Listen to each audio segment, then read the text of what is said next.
Ja, så klockan 12 och vi för att ta fonden upp att och nu är det att folk har nät under oss vi ska se om det blir att så välkommen till den sälja landsfonden kvar vi bär här för inbåt någon och tog det här är marska och snacka av corona.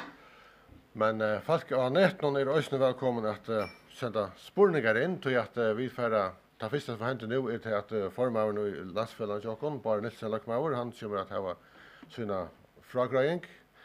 Och till lika som Atlan vi tog han lägger upp till ett politiskt åraskifte som om så kunde ta året här och köra vi människor till 18 år.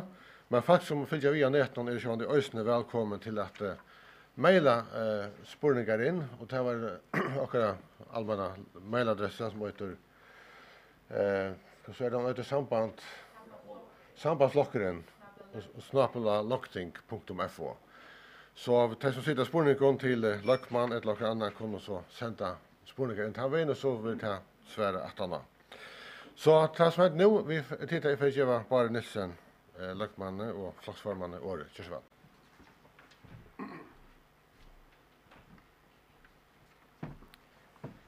Ja, tack för det Helge. En ena för närka och morgon ett sommål. Gåa föringar, gåa sambandsfolk. Vegna sambandslokken vil jeg bjøve ødlån av hjertelig velkommen til en helter Ørvøse landsfond i år. Velkommen til tikkene som er her og Lafnia, og velkommen til tikkene i fylke okkene og allnøtene og i røkker om atlan knøtten. Vi er jo en moderne av flokker, og i hesson tøyen har vi så åpnet opp for møvleggene, årsak av avmarskede lotok av landsfonden, man kan sende spårningar inn, og så helst gjør det verst vi, og sender til sambandslokkeren kurlalokting.fo, så skulle vi drøyne å få dere passe inn og 17 fonden og få svære til spårningene. Annars aldri øyne etter den meste stedet 19. september for sambandslokkeren, tog til høyler, eller det ikke føringer det da tog det på at sambandsfolk har vært jo for å ha fått nytt sambandsfolk og sette vi, etter jævlene, etter nødtjare, til etter de som var født i september. Edmund Johansen, han gammal gære, sambandsmøver om en hals, han føringer det i det, og okkara Johan Dahl, her i Løgtingsdom, han øyste føringer det i det, og for Ritskalik, så har konan tja kassamorstaren øyste føringer det i det. Og øysten i en av goppadøtter som føringer det i det. Så vi vel omkjørt av føringardøven, nå henda det i mitt halta, hendan utsetta landsfonden som annars etter Atlant skulle være i mars og i Klaksvik. Det får jeg vevnande høve til kommande år, 2021. Nå håper vi at korona blir just det i ta. Hette altså første landsfonderen etter 2, vel et nei vel. Folketingsvelde har vi vunnet okkara sess av Kristiansborg atter, og løktingsvelde og trykja i sambandslokkenen fotla averskan av politikken her heima i Førjen. Nå sitter vi åpert, og henne skulle vi bruke til gagns for land og folk. Til løktingsvelde, etneste sambandslokkene kom i landsens løslo, vi løkmane, 6 tingfolkene og 2 landstyrsfolkene. Her så åpert jeg ser eimjoger og jeg fekknest at vi kommande årene har best og forstreiter til å sette okkara fingramerke av politikken kommande årene. Det har vi det søgnaste året gjørst, og det færer vi sjølvande framhaldande agera. Sambandslokkerne er vust at vi tar åpert. Da vi sier vi valgte, og det setter stor krøv til flokken og alt de som mynda flokken i det daglige. Det er okkara skilta å komme over bovene på hvordan samfunnet i Førjer skal innrettes, og hvordan vi skipa og i tøkjelig urslit. Hetta gjør vi til fela, og sambandslokkeren trivest best vi åpert. Vegna flokken vil jeg takke øtlen eldsal omkring landet, øtlet kjolpåtene, øtlet som i allare stidløyd gjør et størst arbeid for okkara flokk. Ikke minst får jeg takke til øtlen som struttest i baven velstrøyene, tikkare innsatser og akryttene gjørtest avgjørende for urslidene. Det og velgjerne, eldsalene, velgerafelløyene, ungmannafelløye, tingmanningen, folketingsombøye, landstyrsfolkene og i øya flokken. Tid og sambandslokkeren. Og takk skulle det alt hava fyrir det. Gå alt sommål. Vi kunne ha rødt å sige, ta vær en tøy, 4 korona, det en tøy, vi korona, og ta vær en tøy, etter korona. Hese erbjørnsene har vi tid på åken, hon skal løsast, og vi færre å klare det. Her er landsfonden vil høve at område politiske erbjørnene i fargen, og framtida politiske kausene som vi i sambandsløsningen færre seta. Sambandslokkeren vil ta fria samfunnet og i tøtten samstarve vi omheimen. Sambandslokkeren vil vi sånne sosialliberale kaus, trykke okkon ötlun og et samfunnet og i ser flotje. Okkara sosialliberale kaus okkara hotnastøyner og i ötlun vid politisk tekast vi. Målet grøtt, öll skulle truvast i fargen. Det skal være avbjørende, spennende, mennende og stuttligt av livet og virka og jeg som kletton. Sambandslokkeren vil skapa et godt liv for landsens borgare, og et liv og bjøver okkon öllun fullt av møveløyga. Vi skulle tryggja framhaldande framgångt, betra av velferd ved å leta budskapen veksa. Gjeva vinnene fralsia nørast, gjeva borgarna fralsia mennast, såleis få vi og samfunnet og i serflotj. Sambandslokkeren teker oppbyrd og styrer vi skile. Vi tok endan i 1994, ta i allar herrast løyga i år. Atter i 2004 tar vi vent og 9 gongt til framgångt. Vi så det atter ta hansbjørskaparkreppan herjeie, ta vent vi 9 gongt til framgångt. Ta vit høyast bjørskaparlige bråtasjekvar, trytja og velferdtjenestene og finko bjørskapen atter av rattkjøl. Hettar gauer og tryggur sambandspolitikker. Vi tar då dervia styra, og det gjør det at vi kom vel og gjør noen bjørskaparkreppene. Vi har det søgnaste halve året steg jo en nødgjare kreppo. Og en i heimsomfattende helsekreppå, som lettelig kunne ha først visst her øyne bjørskapar og futjakreppo. Øysni her har sambandslokkeren steg vi røyre. Begge vi lagmanne, helsemalararan som heimsmeister i testing, og ikke minst vinnemalaran vi klargjør de alle hjelpepakkene for det føreska vinneløyve og den anstakka løn med tekaren. Strategien har fra byrjan vært grøy, vi avlydja fölkje heldur enn vi lovarkrøv. Sambandslokkeren hever avlydja fölkjene, og hver anstakka føringer vust at vi standa saman ta i avstendur, og hava vi nyebars koronasmittene ikke bare øynaferner, men hele tverferner hessa tøyina. Ta rørte mine kjensler, ta bad hessa tøyina spurto, hvor det ikke kunne spela som vanligt, vi ikke om og appa, geng i skola, etla færa til utrott. Grunnleggjande livsvirer var sett til suyes hessa tøyina. Hettar utan vi kunne vise som spyrjande bøtnon, hva det var som vi all krekka av okkom fyrir. Det var sér hovedkjende oppleva til at treitaleis og alit bøtnen i heva og okkom vaksne ta i til neiut. Det var ånden, og vi årsbyrjan kunne umynda seg hva stod okkom i vanto av avbjørngon og trobeløykon, at en omfarsøtt såløy skulle reka allan heimen og okkom sjolve så harsht og dikt. Hetta kravte sera gau og skjøt omstillingarevne, begge for borgarar, vinnene og politiske skipene, vitt i endamålet at minka skeilig arinni av tøy som var i vanto. Tøy betur har vi klar okkom vel og gjøk noen halselig vandanar av kreppene. Hiertil hever ånden lette liv i fargen vegna korona, og til øya vid å være overfegen om. Öll i fargen har gjort sitt bästa till att trycka gå urslite. Vi har vust att vi kommer långst vid att ha allit av förska fölkja, och tack för det öja tid öll som. Ta farger av Gräkarsmässo 12 mars i år, för och nere fer, våra folk ser det i vad som. Först om det var rätt att göra det som blev gjort, men nu är det ett halvt av 17 kunne vi asanna at akkurat har vi gjort rett. Vi har nemlig vunnet av korona, ikke minne enn tverferner hesa tøyina. Vi visste farja folket alit, de finko apert, saman vi okkon, og saman megna vi detta. Vi har i mesta mån rønt og hjelpt til her i tørvene ved støster. Vinnerne finner hjelparbakkar, og jeg har vært vidt til å gjøre det gjørligt og i mesta mån at halda fram vi tog de annars tågust vi, åren korona rakte. Først borgaren og jeg tørva tog fikk somløs hjelp til å klare seg i jøkkenen hesa togene. Starsfolk var sendt hjem fra arbeidet, men ikke ødel fikk enda møveløyga.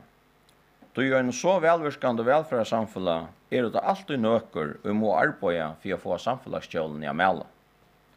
Vinnan skipar i sig samman i starfolken och klarar i att hålla kjølen i gång. Starfolk i hälsoversen kutter sig mer än näkrandøy.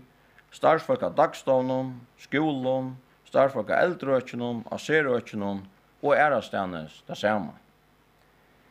Jag vill här tacka ödlon för detta mäknar avrik. 8 tikkon hei vært torrførst å komme i jøkkenen hesa tøyina. Øysen tikkon ödlon og måtte heim at arbeida ville takka. Det krever skjøta omstedling at skulle brøyta gerandestegn såleis. Bøtten og ung slupp ikkje av stål og i skola. Tid måtte vi bøtten og vi hus røyna få familieliv og arbeid genga i hakk. Personliga har jeg mest gos og tro på henda tøyen hever vært tja avverand. Det hever vært torrførst. Øvesan när vi sluppa vid tjockare kärro och är rakt av sjuko, är kommet till års, byggva ettersøymon, bostavnon og ærastane vær ørskjemlande. Hesi atøk våru til neio, og vi hava megnade. Vattnene og ungdomren og i øysnjørna tøkk, tid har vært for myndarlig, og vi kunne bæra være ærren av dykko. Tid har vurst at vi trygt kunne leta avbyrdene vujare til dykkara.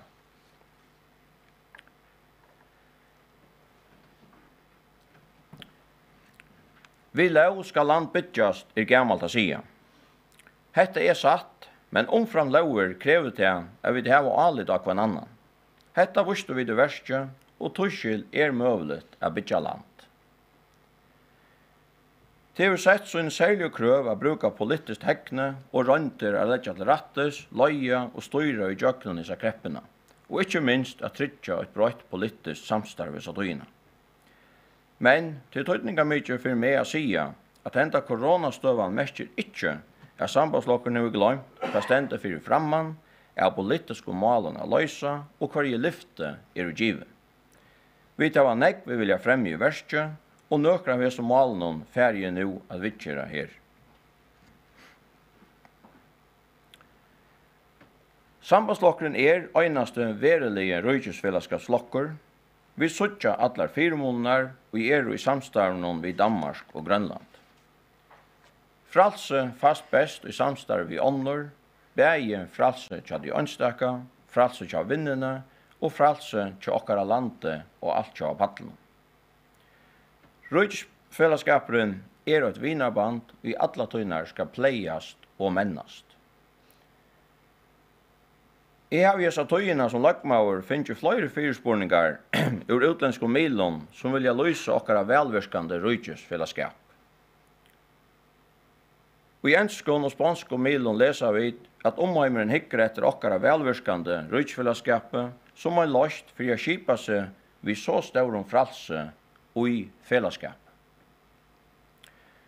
Røykesfellesskaperen og så heimeren ikke statiskur, men alla tøynar og en støvare brøyting. Hesar brøyting skulle vi ikke være bengen fire, men tekana til okkon, og at han hatt gjeva fellesskapen et innehald som nutidar sværande, og som først for å møte tøymon framtidar avbjørnene som kommer. Vi døya som tjau at det var større rei av malen som vi kom okkon sjálvon, og som vi var førløyga og vitan til å arbeida vi og løysa. Førjar og parster av heimsamfellanen, og øye at være vi ut av strategiske målen og alt som var raken som avvirka og vi kom okken. Arbeid være i løtene mivust vi å skipa hetta samstarve mellom landene og i rysfellesskapen. Sambandslokkeren hever alltid gynnt 8 vi at arbeida og altkjøva politikk som kan gagna førjun og trytja at vi lattare og skjøtare få ekgang til spennande marknader og kunne gjøre handelsavtaler som kunne skapa boskaparvøkstor og arbeidsplass. Målet skal være at færa fra i mesta mån at utflytta råvarer til å selja matvarer og såleis skapa arbeidsplass og øke om peninga vire i samfunnet. Førjar hava en særlig strategiska stedsetting i Arstes høpe. Førjar naturliga postre inn til Arstes. Vi noen gauan understå kjerve. Vi var staurar utbyggingar til dømes og havneutbyggingar, vi var godt samband ut i heim, og fjærskiftet tjokken i ser flotje. Førjar til komnar og gjerne geopolitiska serstøvo, og varnar pastor av alt tjava staurpolitikken, her nå risa land som USA, Russland og Kina vilja gjøre sin avvarskan galtande i Arstes, og vilja hava ekgang til rydgjødom i økjennom og herna var litt valgt. Vi kunne säga att utanrikspolitikker, trygdarpolitikker og handelspolitikker bunden enn tattare sammen. Vaksande alt jo av for farge merska vid i det daglige arbeidene og tattar samskiftene i hamsveltene. Her farge lagmauer for fyrst og fyrir søvende fikk høve at vitja i Downing Street nummer 20, utanriksrøreren hitte amerikanske utanriksrøreren, og ikke minst nekvo vidjannar fra sendiharnon ombående størveltene hesa søgnast tøyna. Vi døya bruka okkara støv som best av ødlo nøtjon, betre marsnavarekkongt, tattare samband i omheimen, såleis trytja vid enn førjar vi autømande møvleikon til kvann anstakkan borgare.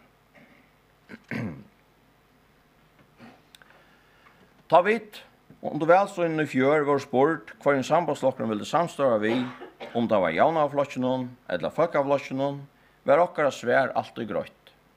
Sambandslokkeren vil samståra vi alle flokkar, då i okkara stevnuskra det besta fra vinstro og det besta fra høgro.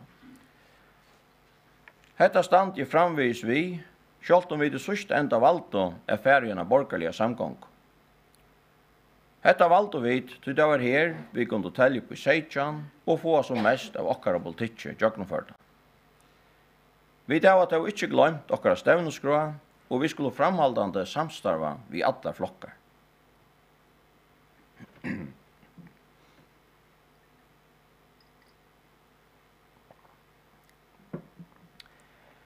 Hetja vi etter liberale stevne og flokksins, og gjør det fortjellige bøyne vi skulle stande av, skal budskaparstøyringen og Jesu samgangsgøynen være vi til å betre haltføre til de allmänna.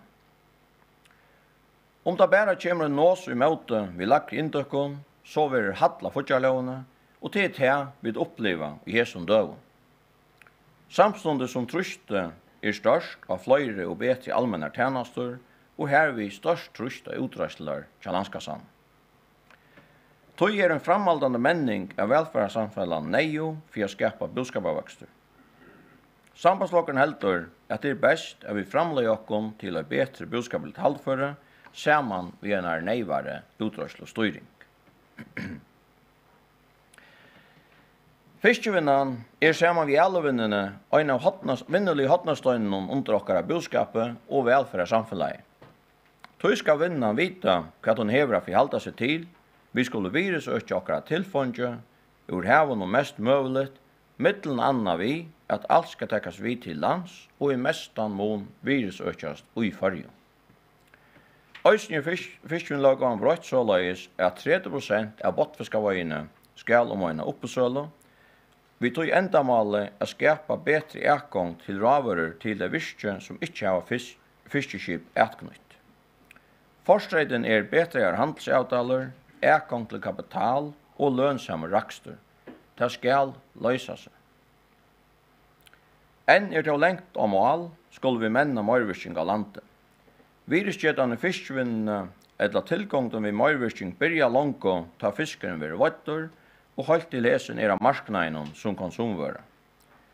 Tog over sambandslokkeren lagt opp til at en skipan skal settes i versk som trykker gaskene av vatta fisken. Neiot vi øylovene nødje utgjør ombord okkara veiføren og øylovene nødje skip og framløsle takkene. Henda tilgången byrja særlig nå karmaner fiskvinner varner støvare og trykkare.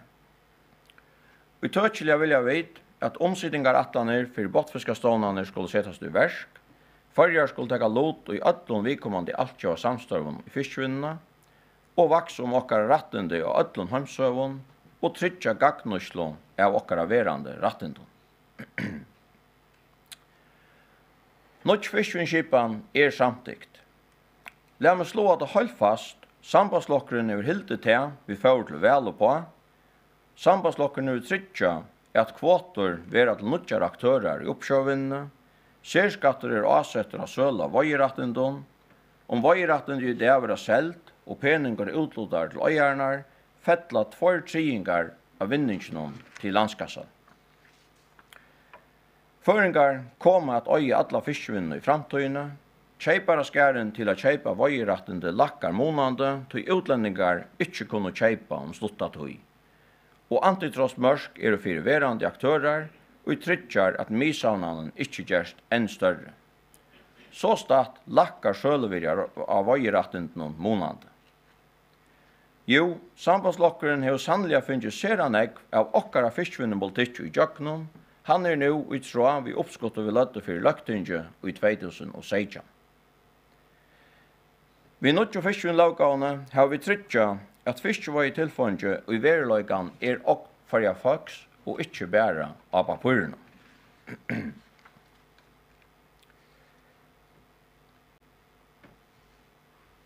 Hvor har det så større tøtning av vinnan trøyvist?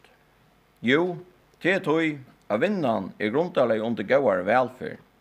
Vi ønsker tryggja at all farja folk pastor av framkomna trygga velferd samfellan. Hetta sast attur i sosiale stevnene okkara. Førska halseverskje ein av grundarstøynene under sosiale stevnene. Halseverskje tørvar leipande menning og tilleggingar, her vil hugsa bæg kommunlagnaskipanna og sjukrosverskje. Hevas vi da har haft boskaparligt virak søgnast og årene, manglar framvis pengar til så tøyande økje som okkara halseversk. Her har trætt tørvor og avbøten i almannaverskene og i utbyggingarverskene. De bleit og virene skulle avhaldande ræfestast hakre, og til just hese vire som kunne gjøre av hvert folk og familjer velja byggva eller flyta atter til farger. Sambandslokkeren følte vel på at gjeva pensjonistene en større rasare. Til heva vi givetøymon. Pensjonistene heva etter årsskiftet ut vi 100 kroner meira at liva fyrir månaden, og til å løse seg av tøymon at arbeide. Hette hever lunge vært tiltrång, og hetta feknas vid Og et velvirkande halseversk ser at tøtningar mykje i okkara velfyrra samfellag. Sambandsflokkeren vil tog seta neivar ressurser av til dette økje. Vi tverra virka fire at det årlige var gjottar 30 millioner kroner eika til opprefesting av okkara halseverskje, til vittjerartrykt, rehabilitering og ærar avtråkande vittjer. Vi langt å byrja vi månande hakre jottan til halseverskje og i inneverande år. Vi vil sette versk og en vittjerartrykt her borgaren fra vittjer innan en månad. Øysten skulle sjuklingar vid salarligen sjukon og likavligen sjukon jaunsettast, hva vittjerartryktene vi vujker. Farjar skulle gjeras bøynløys pastor av dansk og skipan og vittjerartrykt. Enn det nekv etter å gjøre halsøkjennom, ikke minst rehabiliteringen en tøyande tottor, og som framkommer land skulle okkara borgare hava gau tilpå om rehabilitering, veie likamlige, salarlige og sosialt. Det først og fremst viringen til de anstakka borgarene å komme skjøtast tilber utatter til et virkeliv. Hette samstunds en øylova for samfellet, og vi får innatter vi til at borgaren kommer urattur allmenn og skipanen skjøtast tilber. Nøtøyen krever at vi er kappinga for halsetjenestene. Hette en forstreit for å få folk at trivast og bosette seg i fargen. Vi er i kapping om tøtningamesta tilfange, og vi er falske, hentor og høyler. Til å større tøtninge er vi framhaldande menn og halseverskokkere. Hetta mittelen anna vi gransking. Og sørste året har landstyrsmauren arbeid sammen med Novo Nordisk om å stånsette en amisto for diabetesvitcher, og vi vet finnes bøye vi Novo Nordisk. Hetta arbeidet er nå å komme av mål. Omfram detta gjørs det nå smittligere å være rutsborgere, ta til 8 nå som sjukling og være sendt til Danmarkar i sjukørenden, og 8 av okkar hjertemålen til velene i 2019 være at trytja føringen CBR-nummer. Avtale er gjørt om dette, og hette er visera feien om. Hetta fyrir somleis av virka fyrir at öll tåsa sama mål. Ta veri lattare å få innlitt og journaler, smittligere gjøres pastor og gjør bruka ymsku skipanen og i danska omsidingen bjauar, omframt av latte og halsøkjennom, hever hetta vissar at det er lattare da i føringar åttene skulle finne seg lestrarøypo, skriva sine bøtten opp til badnagar, etla søkje om lestrarstol i Danmark. Farjar skulle være velferdssamfunnet for i ødel. Vi har en sosiala kontrakt som sier at tøymon som tørva hjelp og annars ikke klarer seg i stittre etter langere tøy skulle ha hjelp fra fellesskapen. Vi vilja tøy samskipa rehabiliteringsna til folk vi særlig om vidgerartørve, vi har tjenester og botilbå, omfram skolatilbå til folk vi bretje og avbjørngon, løyebosteder til familier som lever under fadagramasjonen, og løyebosteder til ønlige forsyrkjarar, ungdom og eldre. Andre mål som arbeider vi av sosialløsjonen er retteren til tjapapon til foreldremyndeløyka, åra en brekpolitikk, øyløver i vardar bosteder og anna. Bostedmøleikene i fargen skulle gjøres fjellbrøttere, her bosteder og privater kommer her en tøyende løyklot av nokta brafanges tørven. Vi skulle etter til utbyggingar, øyløver skulle gjøres til folkeskolan, så okkar unge er å hatt vid det beste. Donalig ungfolk, og vi kunne matas vid det beste, er å avgjørende for framtid fargen. Utbygging skal tryggja at folk gjør gauar og kappingar for førløykar, bæg i vinnene og innan til allmenna. Folkeskolen er høvdsgrundarleie for menning av okkara bøtnen og ungdomme, tog skulle vi tryggja en tøyaraskande skola og gir avaverdur for de unge. Vi vilja tryggja en gau integrasjon av utlendingon og er undervisning i føreskon som annamål tøy ræfest. Lærlingar har finnst en månande skattafradrott, og hetta for vånande å få enn fløyre i lære.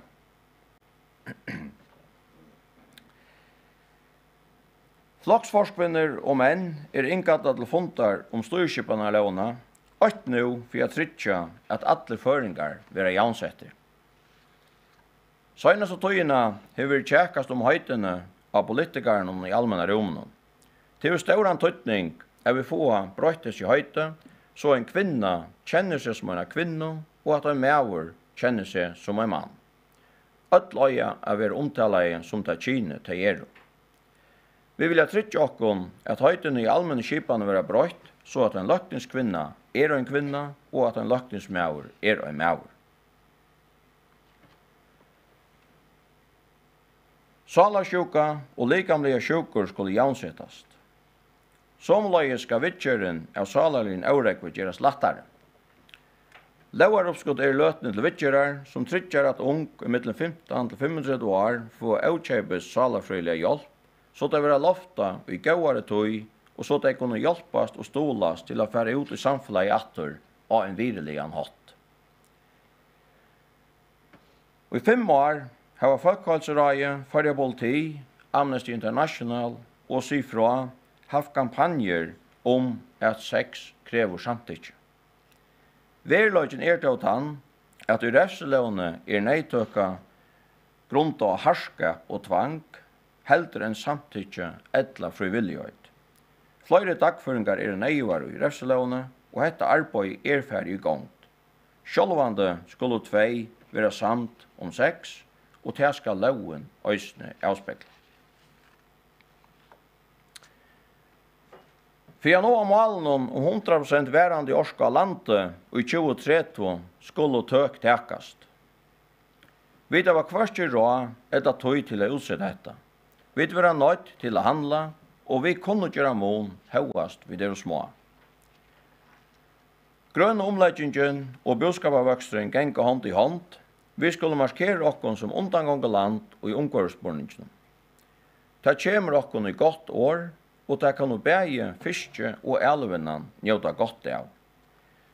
Brukarne kring heimen setter i det krøv, og taimon løser til seg fylkja. Tøy skulle vi være førande av grønne økene.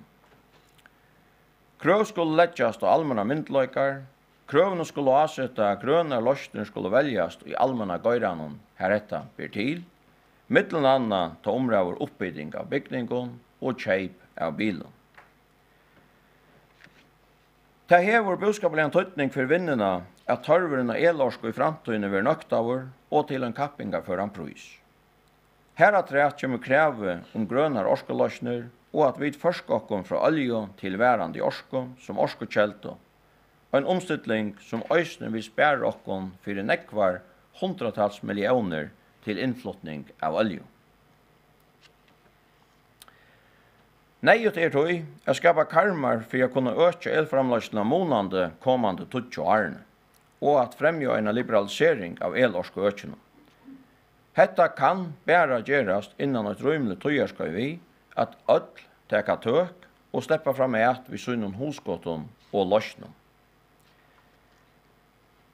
Til korsen ikke nå mykje bæra framløya møyra elorsko, til skulle nemlig øysten skipaner og tøkkne til av brukarasøyene for å kunne teka imot elorsko som øyneste orskokjelta i framtiden.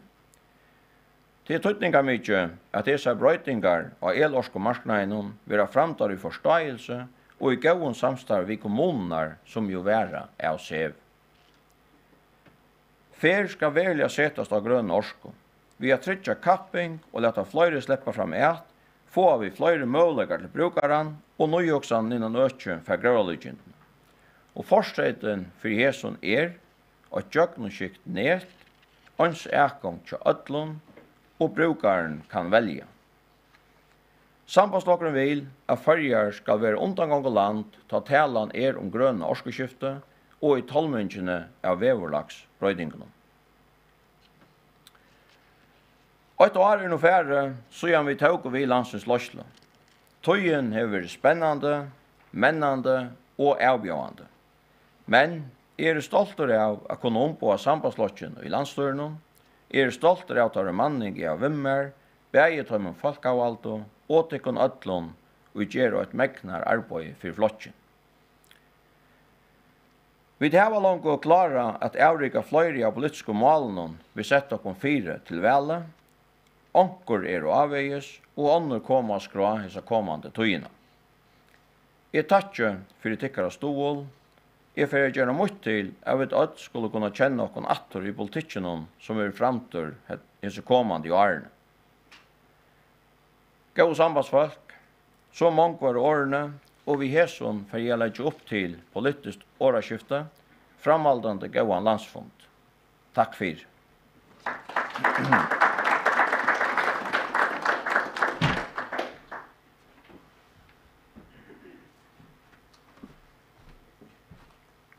Ja, takk for det bare. Og som det stender vidt, så legger formannen for landsfellet opp til politisk åreskifte, og det er mest så til at de evnene som han tok vi, de kunne vi vidtgjøre, men det er ikke så sånn at de får bøye vidtgjøre noe annet hvis dere hever brenner inne i dere øren, så det er sånn at det er mulig. Og vi får noe skipet av sånn her, at først kommer det at kasta några bollar i luften ut fra rövene, sätta några spårningar och några hever några säga om det här ämne, men så vi får se i ösnen att ge året fruktsåsna att andra som ligger inne vid och öron spårningar ta kon så ösnen tacka det upp och få och be om året och så få det här. Vi plejer göra så snart att vi dröjner att få andra än politiker att gå, men nu är vi så avmarska i det att så att I halta vi lova öllon som vill ha varit att få det, men blir det nekva listan så kanske också politiker ryker synder att I köinne, men vi är inte nekva i det, så vi ger öllon möjligen. Och så ska vi nu att folk som hittar till strömmingen har också möjlighet att vara vi och sätta spårningar. Och det kan det göra via sända teldepost till teldepostadressen samband@lokting.fo. Sambandsflockeren lokting.fo. Jag vill lika börja vid en spårning. Det var så snart att Lökmar han nämnde att det vid corona som fyllt öjlan ägg. Och till öjlan ägg var meningar om hur vi det var handfärdig corona. Och sier vi då att stäcka alla fering till och från utlandet. Och sier vi att testa folk flera ferier till att komma till landet. Och det nekvar imiska meningar. Så vi har spyrja har vi varit olejali eller har vi varit stränga hos nationen. Och kvart åt vi det gjort örvelse. Det var inte näka att säga om det.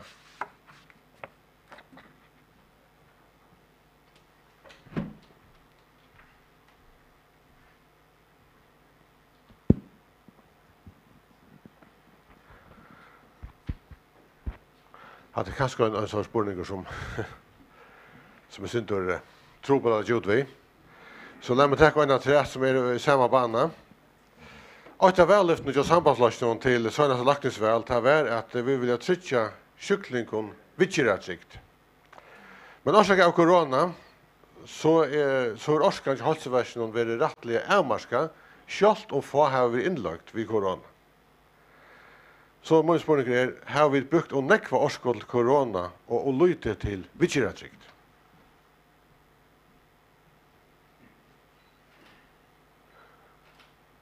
Ja, Jasper?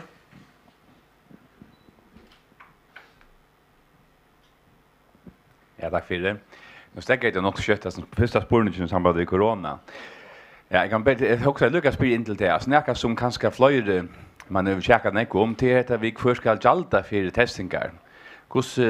Tycker nästan att starta spelande om hur gånger vi tog det Lökmauer har framme om att här är arbetet jag kan lösna här folk själva kommer att jalta för det här tester som vi gör där.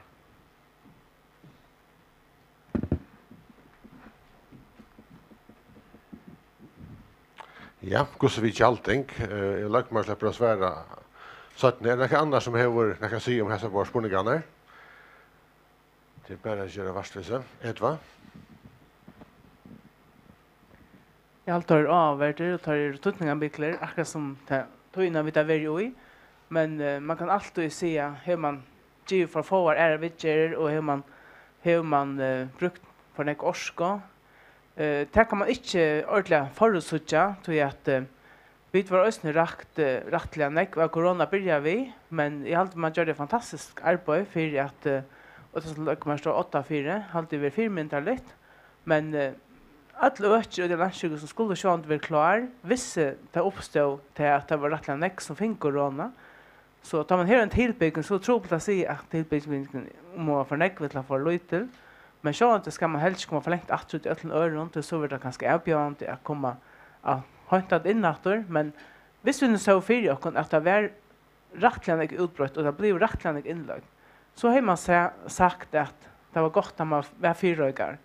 Men vi var så heldiga I förrjun att man ser önskan där av corona och det var fast man var inne. Så kan det føles som att det görs för nek på sig ur, men I halde att man en tillbyggnad så tutningar mycket att tillbyggningen som man säger pura som man skall vara, visst det händer näka allvarligt. Så I halde att det är väldigt öliga gott, men så inte ska det vara en balans I ötlån. Tack för det. Ja, inte. Ja, nu jag inte ny sjukhusversionen. Som inte var klart det var att Randstorgsstånd inte klarar att göra kanningarna själv till att vi inte kvar hur man inte räffest pengar till sjukhusversionen. Alla man är att göra några räffestingar så att säga. Och egna Randstorgsståva som är det enaste sjukhusrandstorgsståva. Alltså vi är uppräffest. Så man klarar inte kanningarna nu till sjukhusen. Ja.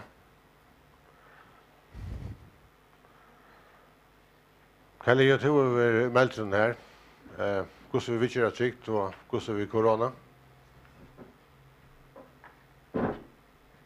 Ja, jag kan börja med att säga att ja, jag har vägnat lotchen och som Lökmar säger, jag hade vi bara ha sitt mitt i ödelsna meltron här. Och allt som har varit samskipa i förrjun, lika mycket kvar uttala sig, det kommer från hälsomålaren och Lökmanskristorna samman. Och vi började vid ödelsna här tøyndafonden, och man var nöjtra för en tøyndafond ta det första tillfället var. Och där man förspårningen om man skulle göra mer av häsen till henne, så må jag bara säga pura ärligt, jag vet inte. Jag vet inte än hvordan vi det har gjort rätt och hvordan vi det har gjort skævt. Det vill jag svära atter om man är 2-3 år. Jag tycker vi gör också öjla negva rönter medan vi asfalterar, säger de. Vi körar medan vi asfalterar. Och vi lärer neg till det har hört om Sverige, till det har hört om Danmark och imska matrar gör på. Det så vi valde först till att vara massatesta, att testa så neg som vi överhuvud kunde göra. Och vi var det sjåvande ju stor troblägg och vi får nog av utgör alla sådana tyna och testa och harsta till bara att komma allmänt fram. Men heldigvis finker vi alla till utgör som vi skulle ha fättröj. Og det var en negg politikkruppjøy, hvordan vi trodde at vi hadde nok av maskon. Så var det grundleggende ting, men det var en spennende tøy. Jeg gjerne ville være gjerne for 8. Men i halte jeg videre var fyllt WHO, altså rettneslinjen til å testa så negg som iverhøv møblet. Og så heter vi mørskene. Det var ikke en sunnhetsfaglig, det var ikke nekka sunnhetsfaglig avgjør å ståndja mørkene lykkes om. Det var en politisk avgjør som vi tok, og det er alltid det at andre sitt spørne til vi at vi nå testet vel og vil at de skal komme inn i landet, og eisen vil røyne komme av realistene eisen. Men om vi har gjort, hva det gjør rett skreift, noen ting har helt sikkert rikket, og om et år at vi skulle si nekk mer om hva det enda vi. Så jag får inte klaga på att jag har hört sådana kvaserföringar som inte har haft rätt första därefter där har uttalas. Men kan jag en spårning som nästa efter vi till att vi lovar vitcheratsikt. Men vi ser att ja men nu har brukt några pengar det går årskuld till corona, men samtidigt har jag att det är öliga fast var inlagt. Alltså hur hanka det samman?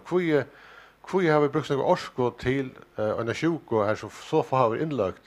Att det gånger tid till att vi har lovat och välstry. Alltså vi kände ju öjla lite till att ha börjat. Jag har funnit landslagnan arm vi fick det första tillborden. Då tåsar vi ett helt allvarligt om att vi skulle sända Herkules flåför visst det var. Alltså vi visste inte hur så farligt det var. Och så får man vita alla stannar runt om till särskilt in och italiensk sjukhus. Till särskilt några tillstånder vi folk så ligga av allmänliga lagt. Og avlengarna tog att få det in i åkra sjukhus och helst att man vill smitta in i sjukhus nu. Och det hände ganska några ting som absolut inte måste hända hvis det minnast. Att en av födelserna som arbetar födelsen blev eisende positiv. Så att det är något vi som är med rätt till det omho. Alltså att huxa sig väl om och planlägga här efter. Men själv om det kan hävda inte näko driver där vanliga funktioner. Men du må eisen trygga starfsfolkene som arbeider vitt i. Til at de har eisen en sal, de er eisen benchen, hvordan smittar det, hvordan ytla smittar det. Vi kjenner ikke en gang en sein åren i Ausen, det gjør denne kanninga vi nå, men det er åpenbart nek folk som har sein åren i Ausen, så vi vet ikke en ordentlig hvordan farlet er. Men vi har hvordan så vi har sett med et høgt tal av ressursen inn i okkar helseverk. Alltså jag hade det mesta jottarna som har hälsoverk finche närkrant i för att det nu inte till 20 tror jag vi ville fylla det som vi får leva på. Vi fick 26 miljoner till nya räfästningar i våra hälsoverk. Och det är öliga näck och det är öliga glädjer och vi får eisne räfästa eisne nästa år. Så är det spännande. Det är lärorikt. Men vi vill jag vara för 8 eller så räknar vi. Ja, så det Magnus. Ja, jag hade spurningen Jack ut på en om vi då gör så rätt. Var det om det så? Tar vi börjar med här år och man ser allt Jack vi fotlar för och vi då imiskar atlander och det politiska öknen. Så vill vi stäcka av en virus och till oss som vi inte en gång såg vi ber nej och helst vi förstörelseklasse. Och onkel chefen säger att det inte en gång livande det är helt ja. Så blev allt stäcka upp. Det har ett onkant veri utfyrir i fargen, onkant. Og det halde vi skulle lukkast med også. Vi tar onkant tog veri utfyrir nere og sier opp hendamatan. Og se ut fra tog så halde jeg til at landstyret vi Løkman i 8 hever haft heppna hånd vis ner. Øysen til at man finner faktisk løkting å bakke opp om Øysen tar kom til hjelparpakkar og så vi er jo og ega hjeltaner til i mest her og i løkting så å si hvis ikke alle tog never samt. Det vil si at det har vært en øyla gaur oppakning. Ta og hetta byrja så var det øyla nekva røtter, altså ekvislige røtter, vi burde stekka øtlån og så videre. Ja. Det er her i halte at landstyret ved Løkman i 8 har doa av allmyntliga vel lukka som funnet til gilt og løyina frametter. At man så har haft at bylistane ble langre av landsjukhusen, ja, til så vil jeg fylke av tog, men så man omtidje her til vi klarar det väl och tar det nu efter alla så lukka som plussesen droppator så hej man tar röntorna från vi var och kunde bruka här. Och samspel i mitten landstyre och hälso myndlagarna och serfrägarna alltid är alltså så ser 8 från är väldigt häcknesliga vidgjørst och fär fram.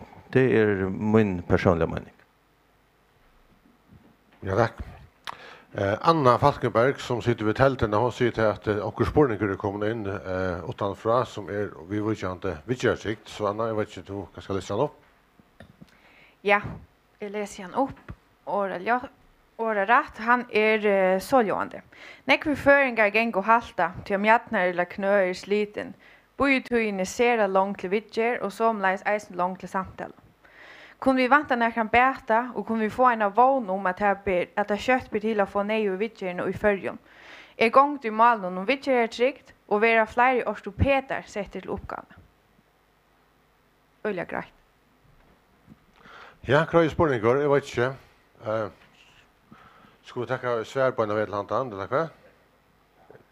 Helio, kan du svara på den? Ja, tack för spårningen. Och vidger tryggd gånger ut på att man inte ska halta för lunch. Den farliga perioden är när vi allvarliga sjukdom. Då ser vi utgrävning och behandling inom 3 dagar. Och det är mål som vi har sett och fyra. Och ja, vi alla att räfästa hackre, serlaknar och ingrelaknar. Det vill säga att vi alla att växa mera om resurserna inne i akra sjukhusen. Vi vet inte som coronatiden så är det så att vi eisner är avhängiga av tegosor som vi sänder av landet att till eisner sjukhusene som har kort tempo i öra negnier på grund av corona och det gänger och driver imsar diagnoser. Det må man vara ärlig och säga. Men vi vill absolut göra allt för att öka resurserna efter. Då har vi kort allt som är corona.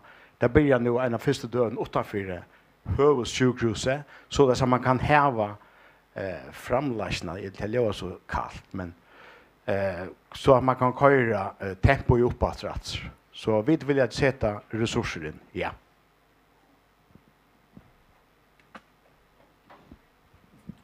Ja, grått svärd gröja spårning. Vi får vi gör till Jan. Ja. Det blev spurt om hva støv vi halta til covid-19-politikken til landstyren. Jeg vil si det så løsner at jeg skiljer vel at man lät alt atter i var ut fra at utlydene var øyelige øves hvordan leies og i hendan helsestøven for å avvirke heimen. Men jeg halte det godt at vi er kommet her til at vi har finnet en bedre jaun var ui, så at vi ikke bare lukker alt nyer, orsaka av en epidemi. Så att vi var nødt til å leva vi hese sjuken og i heimsamfellan til og smitta kommen. Det som man kanskje har sakna sintur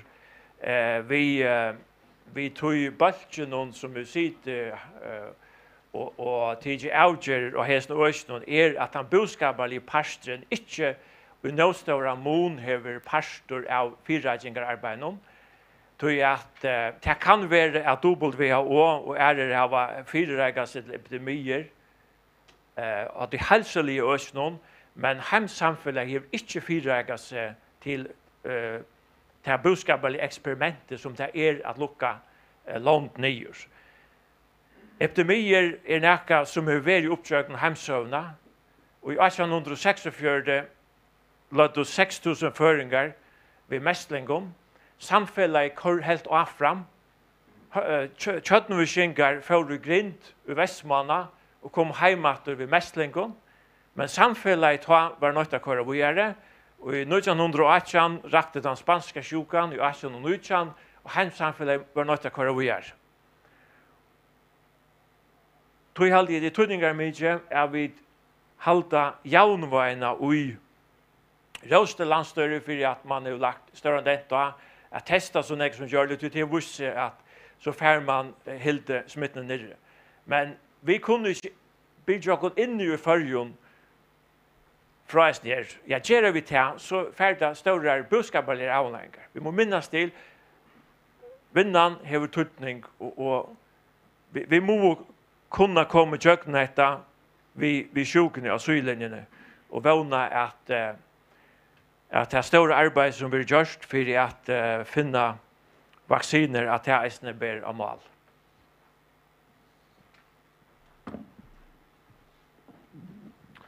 Ja, takk.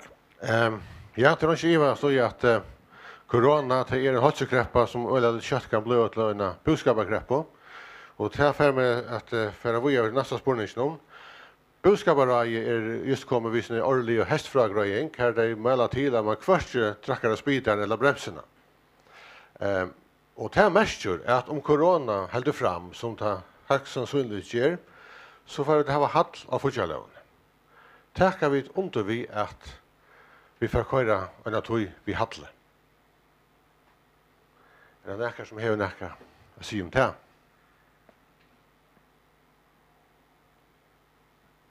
Ja, Jan, du får lov efter. Ja, det alltid pura naturligt och en tydligare stöv att landet kör vi underskott för att komma så gott det gör. Det är helt det är grundläggande ekonomisk teori som säger det, ja. Att det är skila gott att göra det, ja.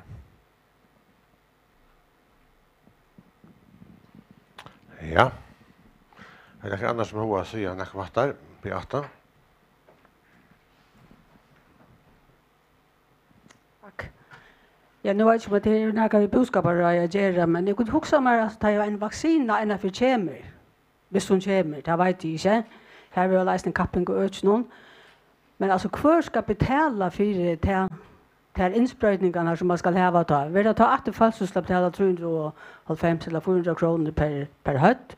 Eller det landet som kommer att täcka sig av tog utrastlen här. Vet du något om det? Eller har du huxat så mycket längt? Eller har du huxat det bara en dag sen eller kvart?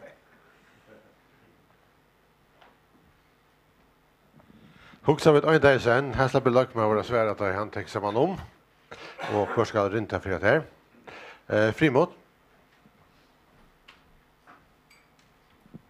Ja, jag hade det avvärst att spårningar om vi skulle gå täcka hall eller inte. Alltså grundsfär om att vara det vi går täcka inte hall. Men också är man nötter till att leva vid en halle. Men det som är också vi må vara ölja, vi som arbetar och hela landet. Ja, vi må inte prioritera om man är hatt så man släpper styrningen. Det är viktigt att landstyrsfolkene och i landstyrene og lakkmauer har fokus på at vi får som mest på seg ord de pengene som vi får fra hver vinner og folk. Så det är lika som det, ja, kan man gå och ta hall, och man nöjt till det, men i allt vi skulle minimera halllösning som möjligt.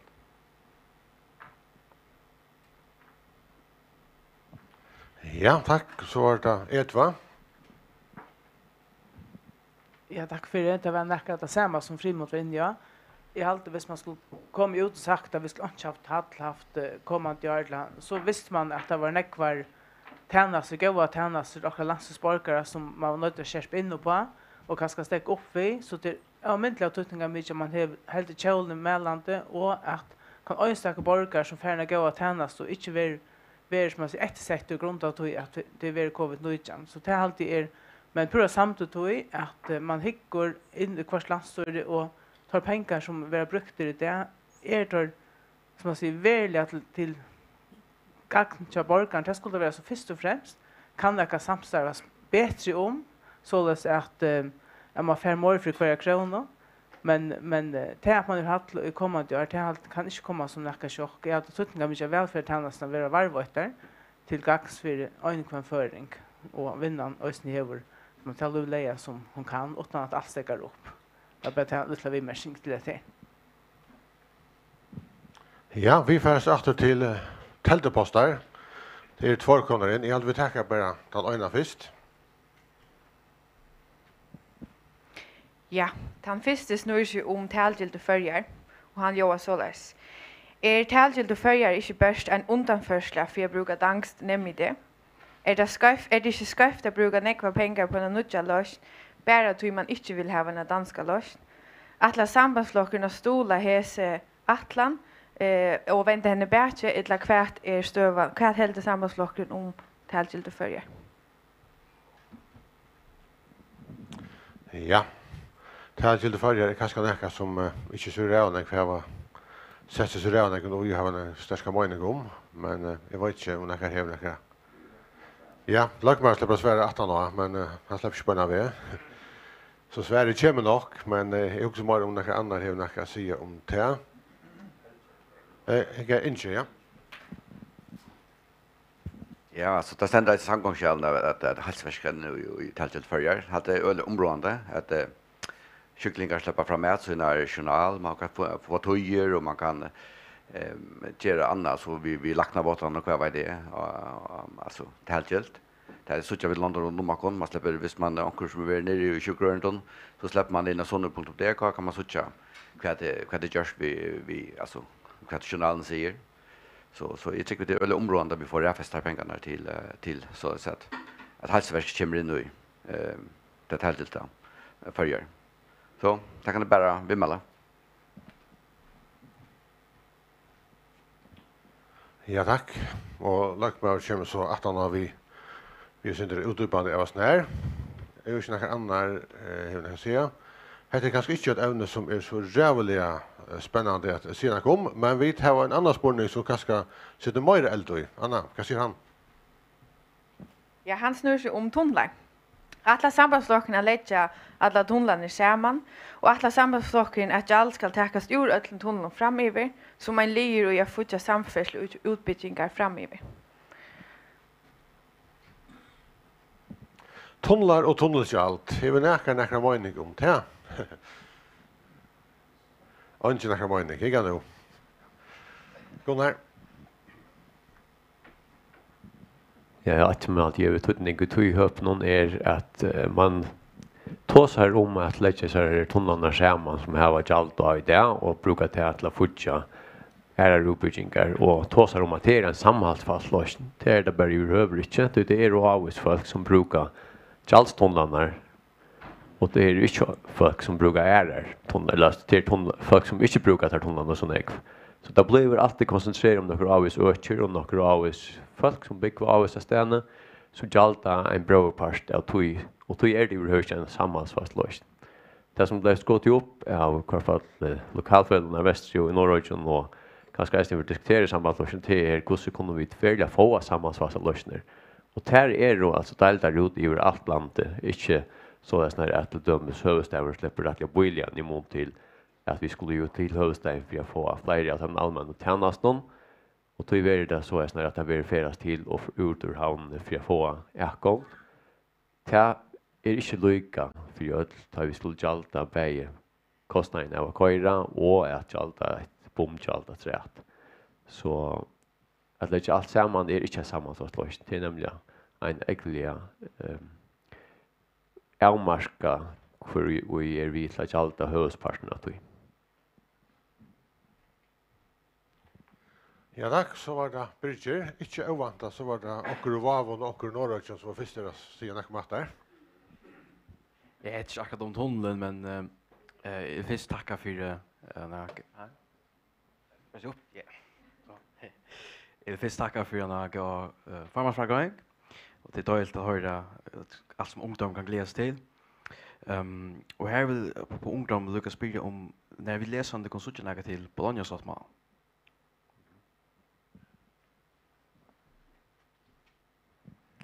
Ja, Bologna-Sottmalan, det vet at det unge hva det er, og det eldre vet kanskje ikke hva det er, men Magnus? Ja, jeg ska säga gröst stort om det, men det blev sett där alltid 2 miljoner av i år till fröskaparsrättre som man skulle arbeta, ta pengarna skulle man bruka till arbete vi för att få den här Bologna-Sottmalan. Och det ligger särskilt i att de utbyggnaderna som är i färgen och universiteten här kunde gåtakas eller sammanloknast vid här vid grannaländerna. Så pengar, vi sätter 2 miljoner av i fjör till arbete. Det stort att svära fram här så hur länge man kommer till det då kört jag säga men 2 miljoner är rymden några pengar och det blev så avsett i 2020 till det arbete. Ja. Hvis ikke annar jo, Jan. Ja, det var för lycka komma åter till att vi tunneln. Vi i vår sambandsfälla har en greja mening och hesnörsnom. Och det är att vi har sambandslåtjen om att hålla sig till djurnar avtaler och avtacka Norja-tunneln och avtacka Våtunneln som bäger fällön av 8,76 miljoner kronor av bok. Vi rökar till vedlikehald näka fram i tøyina. Skipanar till tydliga lösningar är allt och omsättningarliga dyrar och krävjande och det var inte till samfällsliga nyttor där annars kunde görst. Sambandslockren lägger uppskott fram och i anstå tøyarskainon om hese virkeskiftene och vi får mäla till att det är helt fast ute i eisne när man sitter i landsdörren. Tack för det. Ja, takk, så da. Frimot, så at jeg anlager 2-2 mellom Våa og Norge sambandsfälla. Ja, så det skal ingen EU være fra måneder så av at gjøltene skulle avtakkast, og det er det som man har sagt også, og det er det som man skal halta. Det er at vi har en halvt avbjøving vi vet kjærven i fargen om å få pengarna som nöjver till att hålla allt vi kärver som det är. Det är en helt annan stöva. I helt inte att vi i Norrötjön och i Västervågen skulle betala för en tunnel bara till under vattnet. Och mer man kan köra till Kallbakstunneln, Lorvstunneln. Det ger akkurat en tunnel nu till Kvalbjer som kostar Luganek som undkörtunnel. Alltså och därför bara av landskassan. Så det är alltid att här är vi har hållit avbjörningar och just ner för någon. Här och vi vet må för hit efter hur vi vet för futcha vi är kärv som vi har ju en ny slite. Och det är lätt att tunnelspelen i 8 fälla. Det är inte ont vi. Ja, Jasper. Ja, tack för det. Jag hade det öliga viktigt att man ser att akkurat det kommer till hetta så det öliga ringt att göra det millimeter rättvist. På nu så vi arbetar vi en verkskatland norr om fjäll. En tunnel som man arbetar vid Lunche som just när bruk för att han kommer han kostar cirka 400-500 miljoner som vi inte ödler vidla jalta. Och sen det som ganska inte köra så ofta norr handavägen. Tog är det öliga viktigt att säga att vi gläder oss nu om några månader så ska vi då sen köra kött till ur Eströdne till Havnar. Och här ligger det alltid det som kommer att ligga i 70 kronor och jag tar ju som köra här kommer köra kvant det kanske komma på till en 2-3 kronor om månaden. Och tror inte lögna att det hade jag vid ödlers hand om att det är för nekv. Jag följde som skulle rösa kvant det här vi kanske ha bäit för trutja bilar och en hus som skulle köra att fram. Det hänger simpelthen skärman. Och hur vi skulle fortsätta är alltid att möjligt det är personligen det är inte några sammanstocken helt men personligen alltid en fin mat jag vet att finns ju några goda intryck i alltid bäge vad tunneln och klaxtunneln är Seltjenserver det tycker jag är Eströdne vi är Seltjenserver och så är det vi är för till Sans och Soria så alltid att vi något som täcka det skärman vi tar klara det väl corona stay samman och basta kommer ut och jag alltid är en god mat och kan här affär in och finna felas lösningar och kunna göra några ting som vi lite och fel. Tack för det. Ja, tack. Så var det Eibjørsdør.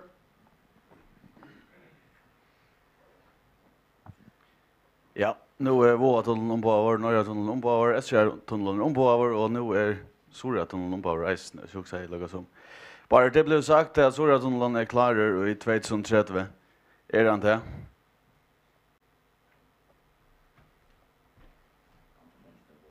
Ja, att jag släpper lökmar och svära om man har dött då.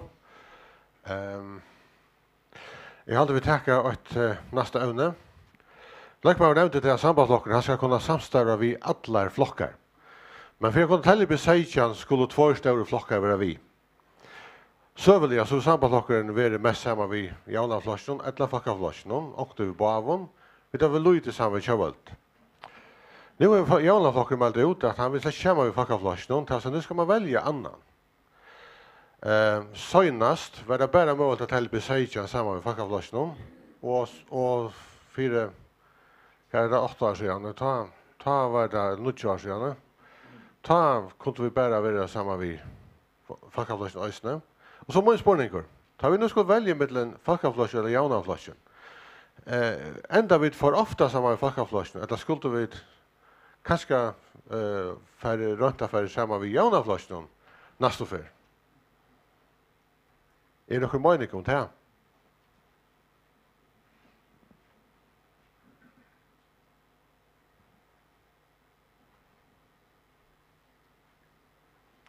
Det är ju så jag faktiskt har mening om det, men så är det spårning om hur vill uttala sig om det, men att det är gossarna spårningar som Lökmar släpper att svära ta i hand kör fram ett åter. Vi tar finns ju en spårning. Vi tar finns ju spårning in vi tälteposten så Anna. Ja, och det är en spårning till årsstyraren självan som eisen är landstyrsmäver och spårningen låar kvar är atlander hever landstyrsmäveren vid landbonen. Här huxi är om att etja till mer framlägslo av förskon landbonen av världen. Tack, ja, man släpper spärra vid att sända spårningar vid ett Lökmar. Man ska svära och självor.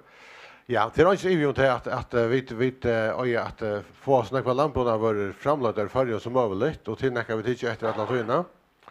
Men det är så snart att man måste också spela kvärt är naturligt att ha av framlagda förrän. Kvärt rickar inte. Det är inte så ivigt om att det är nöker. Det har ofta spurt om grönmöte och så att äppler. Ja, vi kunde gott framlagt nekmor äppler i förrän när vi gör det. Vi börjar vi tog. Men här är det så att de som har avva i tog och så inte möjliga tog och inte något gör. Du kan inte ha en äpplavälto av samma stycke i 20 år och gjort. Så det kräver till att man samskipar det öliga väl vi vet inte till kvar jag att jag brukar det. Och tar det kommer till grönnmöte tar vi näkt som har samtalet för man nog tänka ricka. Men det är inte alla sanna för du fast här ricka. Det gör en är bara inte lika gå till alla sanna. Så det är några avmarsningar. Då det kommer till mjölkaframlöslo. Jo, vi är då nästan till så kallat självförsynande vid mjölk. Vi inflyter lytesintor, men nästan självförsynande. Så måste man inte kvärt över självförsynande. Hvis jag köper, nu har jag sagt det, inte provokerande också. Hvis jag köper en norska kikv och ger vi en uslangst hodge och dagskraft över. ta mjölken som urande föres framlösla. Alltså kvärt av det självförsvinnande. Sjån det skulle vi röjna alla vid köknen att vara så självförsvinnande vid landbrunna av vören som möjligt. Men spåringen bara hur så länge till röcket det. Sjån det möjligt att vi skulle ha mjölka framlöst i färgen. Men tar vi sätta rockstick upp så är det också spåringen alltså kvärt dyrare att inflytta mjölk eller allt har för att inflytta. Här är några ting vi skulle huxa om.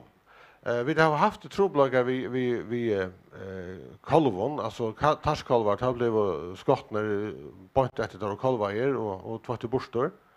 Här har man funnit några loss, till bättre och till öliga känslor på ut att skjuta en dålig kolv och två borstor.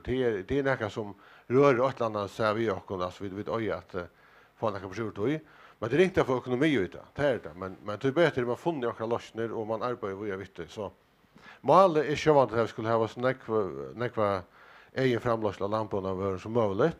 Men vi måste också om kvärt löser inte och först och främst öda röjna fara löser som inte löser. Finna lossner som ger att det blir till. Men är det inte man bara ska ha framlösla, fyra framlösla skilt. Det är några ting som naturliga har hemma färjan och några har inte naturliga hemma färjan. Det har varit också spännande runt att göra det vi att det ska kottna för. Man färres inte att växa så men färger är inte akkurat kottland nummer 8. Det är några ting som vi bör måste se egen vill inte och det här några ermarsningar. Men vi det alla hittar efter kvar mycket möjligheter är det till klart. Magnus. Ja, bara en sån vimersing till att vi är självförsörjande. Jag hade det var i samband med ärling att man säger vi må ha en luffiskastöv förjon så när vi har och egna tog att han där kan komma att hvis vi skulle importera allt det vi får det bästa eller vi inte får. Och tog vi ju också mjölka framlöslo och ju vi då ja kör framlöslo och i stora mån och så vidare.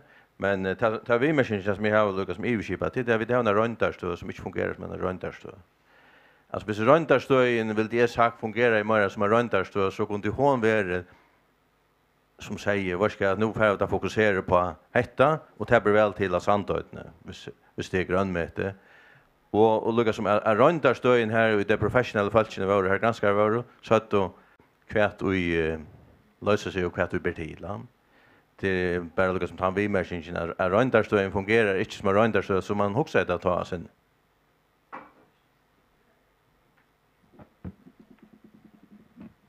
Ja, tack. Och det är ju det att det är något som också till vi till kvart händer den där att man inte får fätter av vörn för Öreland ja. Ta vinklen man ska det vara in.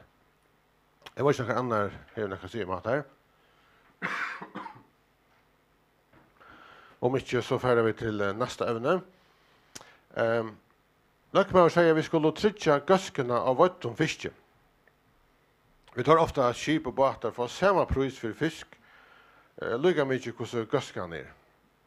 Vi är nog mycket just för att etja till att göskarna fiske är gå eller kvärt öja vid att göra örvisen. Hur näka sig om det.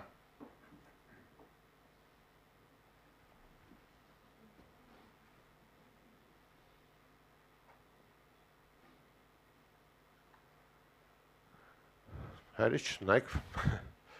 Vi tar för näkon så en allmänna vräkarskipan eller göskemätning som blir avtigen. Tanken tar vara nog han att tar man fick en uppåsöl och så förtäligas med att som är skilta. Jag vet inte om det är rätt sagt men som är skilta så var det här som var orsök till att man sa för sig att nu får marknadskrafterna själva klara det. Nu får man få bättre pris för bättre gask och så där visste jag att det är inte större månader till bättre gasken och värre gasken. Kvärt är det som inte rickar, kvärt ska man göra för att få det ricka. Niklas, har du känt års till? Ja, kvärt ska man göra för att bättre gask och fiske till kanske synd och vitt. Hvis vi tar utrara fisk för exempel. Så har vi det eller så har vi det jag nekvar fiska utrara fisk, utrara båtar av fiska Och man nu kroft fisken ombord. Och så kommer man in och så är det avrött och härifrån arbetet vidare. Nu börjar vi att män blöck ombord, utramän blöcka, köra fisken i. Han ligger blöcka över här, så får han i vatten, i saltvatten eller isvatten. Och så ligger han i isvattnet alla tøyna. Och körna vill så landa i, till det kommer in. Och det visar sig att han fiskaren, det flätje, är månande bättre på vidare. Och han fiskaren är månande bättre än tar han ner krotor på en väg. Han blöjer ut. Det får det bättre fläk. Det får det bättre fisk. Och det tar runt nu lika väl. Och det är öliga näckor udrabbatar det som gör det.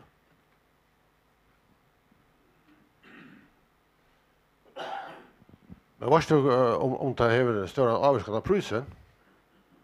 Får den inte mer fyra att det gör på samma sätt? Ja, han som har köpt hända fisken till nog sjögate här Öje. Och han har givit han prisen som den allmänna prisen. Fyra. Och jag som för ner han bättre än han var. Alltså prisen är hacka och dikten blir bättre.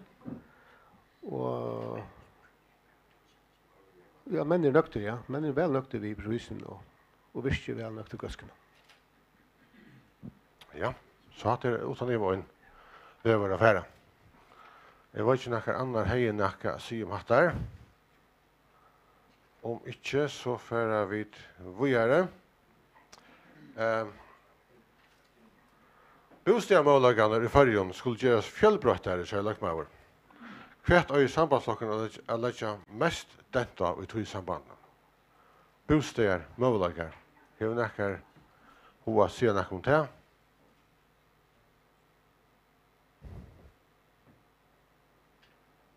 Ja, kom där.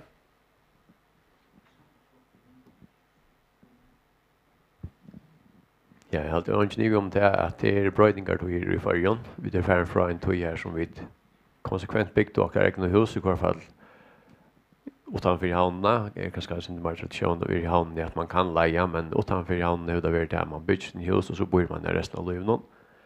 Men vi tar att vi tror inte de byggde så stor hus härifrån framöver, så är man tar man eldest här till att man husen är det för stor och det är allt för strävigt och för dåligt att hålla. Och då är det nejut att lägga om. Att man ger möjligheter för att i Lövs ringgrasen är så läsnar att man har fäste bygg vad man är ensammadler eller är per och var man för böten och så har man har möjlighet att bygga så snarare att det är praktiskt att stötten är sin minne. Men tar ju i krövne och familjen ökast så att man får möjlighet till att köpa eller att leja större höller. Och så tar man kommer i äldre ändan att man så har som möjlighet för att släppa ut det. Det är roligt att man får en marknad som vi har tillbörjande till att det sätter resten krav till allmänna.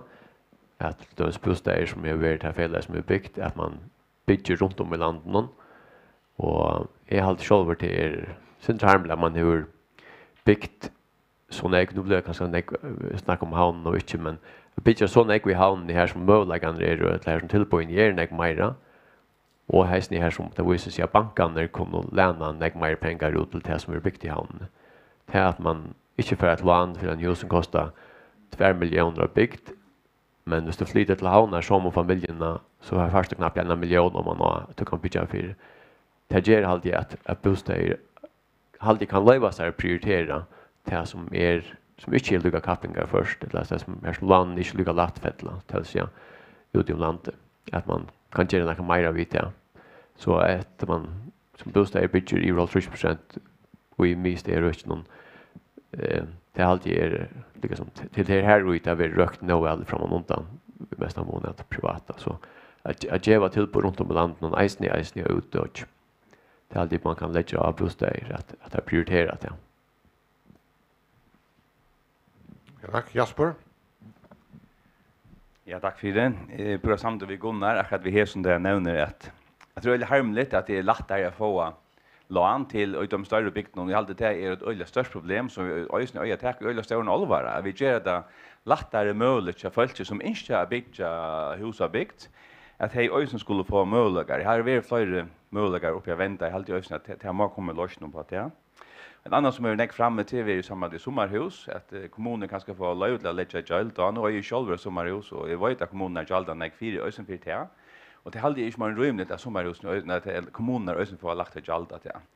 Och så är vi tog bostäder packarna som arbetar vi nu har vi arbetar med en lösning här bostäder för lov att ta lån på kanske en halva miljard en liten halva miljard och det är alltid väldigt spännande och det har ösen lagt upp till att här bostäderna skulle byggas runt allt landet inte bara ganska minste parten i havnen men ganska större parten byggt ärastans än i havn men ganska privat kommer mer in att han marknaden som i havn så jag alltid det händer kanske inte till tempo som vi det du ängst men jag håller det är väl något ting igång som kommer så just åter om en 3-4 år. Ja, tack så Magnus.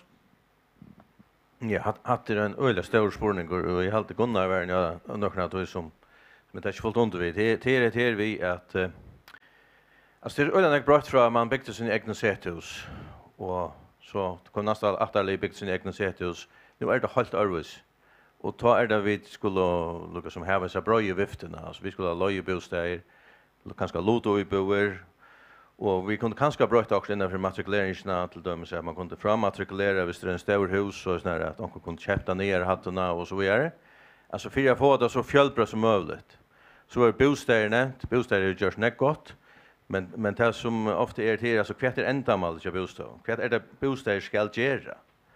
Och till dömes känner jag fram till kommunen att bostäder byggt 16 nybor in i Ronavik.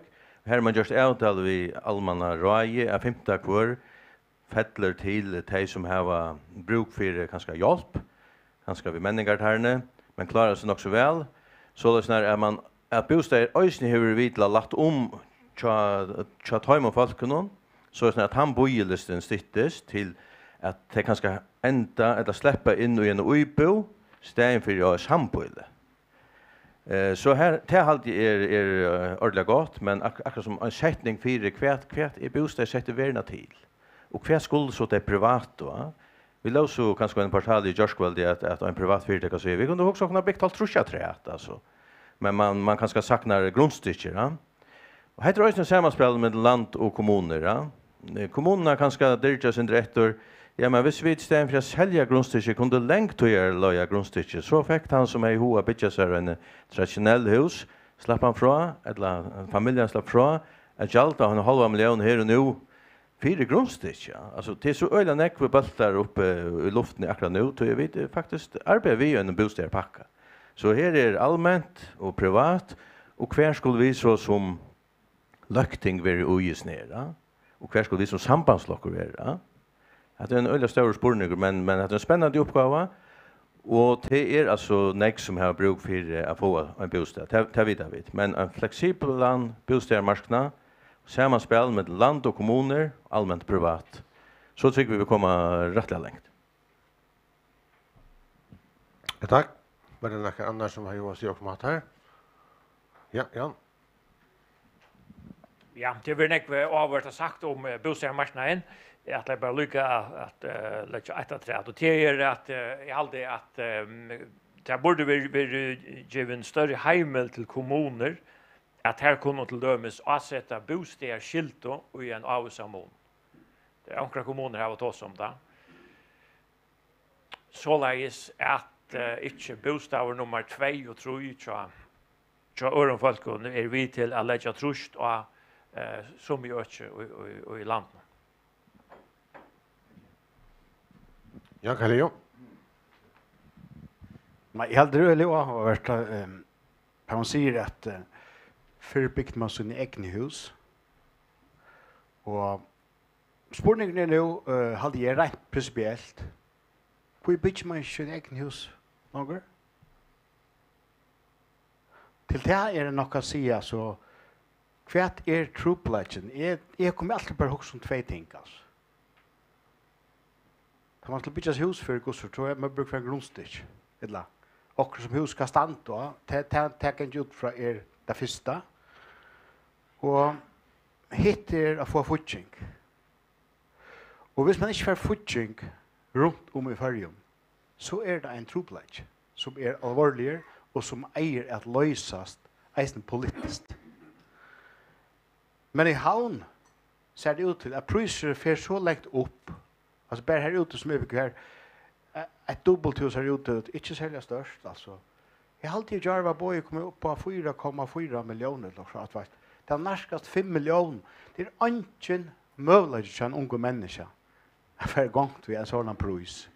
Så kommunen har motlast ikke ut, grunnstykker, og en ordning må få at vi futching. Her har vi inne oss når vi realkredit futching, altså. Men futching, og också att standa, alltså hussidla, vad det ska vara.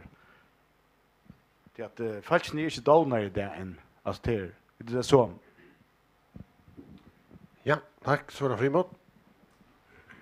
Ja, det är öll avart kvar i man inte bygger sin egen hus. Det hade jag själv som är skiljd där, tar sig vi en unga man där igen. Han huxar i att göra som man gjorde förr, att första köpa sig grundstycke. Och så avtala till grundstycke av som man hör per till. Och så affära att gräva det ut. Så betala att han parten ut. Och så affära att bygga sig husen. Men problemet är nog det som är skilda. Så det är att du kanst inte för att du kanst inte för gräva ut förrän du häver ett faktiskt grävlöv långt. Du ska ha egentligen en teknik av en höjden hus är det först. Är det för bitchlöv kan gräva ut. Och det ger en sån att det som man tar sig om för att man sätter fötter under ej bor att man gentle with the små. Nu ska du egentligen bitch efter en bitch samtidigt som vi har diskuterat något snäckvåsne om det rätt till att skafta att den som hon är. Så lösnar att to på en annan mat att tvinga folk ut och inäka som de inte inser. Jag vet som inte löje tvinga folk ut och hjärta inte inser. Jag har alltid haft det i kvart fall värst att det går upp. Att det bara en vimmärking och spårningar ser det ut. Alltså gera vi tar rätt som myntlöje land. Ja, tack. Så var det inte några andra värld. Ser inte ut till. Och som också är att man bygger hus till där man ska ha hit och i det. Och Lagbrau nevnte det gröna årsskiftet att det är inte nog kan vi bara framlägga våra sträv. Vi måste få folk att mottaka våra sträv till att vi skulle elektrifiera samhället. Så spårningen, hur länge skulle vi färre här? Skulle vi sätta som ett trade att nytt hus har inte lov till att få sig oljeföring. Det skulle få sig järhit eller något annat. Skulle vi se att folk som tar oljeföring går fyra så ska du skifta över till ett annat, inte köpa nytt oljeföring. Det skulle kanske vara så långt att vi får kräva att folk skiftar en välfungerande oljeföring ut vid något annat. Kvart halda folk om transportningen.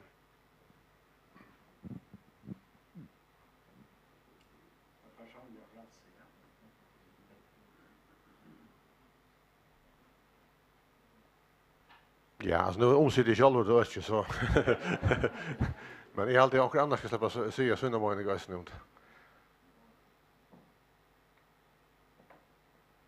Ja, Beata. Ja, jag har alltid det förtjänst att säga att jag skulle ha gröna orske, alltså till upphittning av en hus där man nu har en oljeföring, akkurat som du säger helt. Och jag kunde inte drömt om att finna mig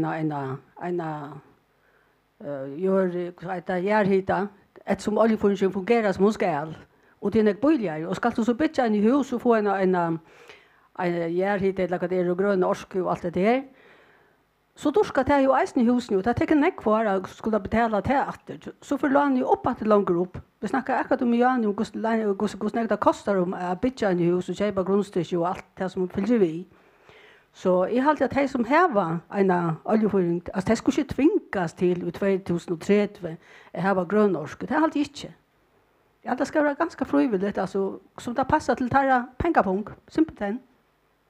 Det är det. Jag vet gott att det är inte populärt att säga det här, men att det är så läs. Tack, Patta var kusser. Och tjena vi.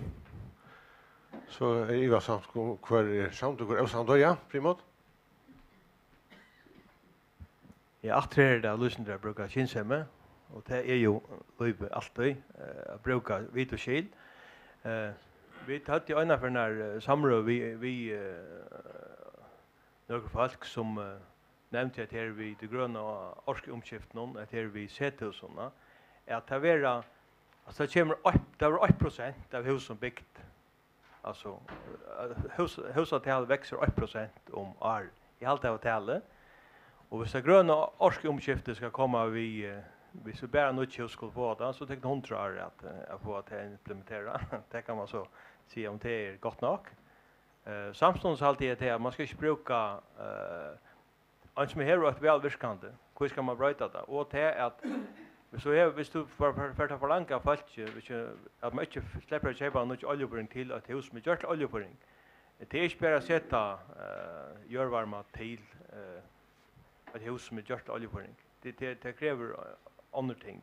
Vi tycker vi att vi skulle ha nekkunt att snacka om grön omskifte så vill skulle ha fokus att sätta hus ut här för byggt. Det skulle självande men det är en andra ting som vi skulle sätta mer fokus på att det kommer till vi att nu till ström som brukar hur han framlöter och så där orskarna som vindlu brukar så hur kunde vi göra det bättre så när det vi regnar.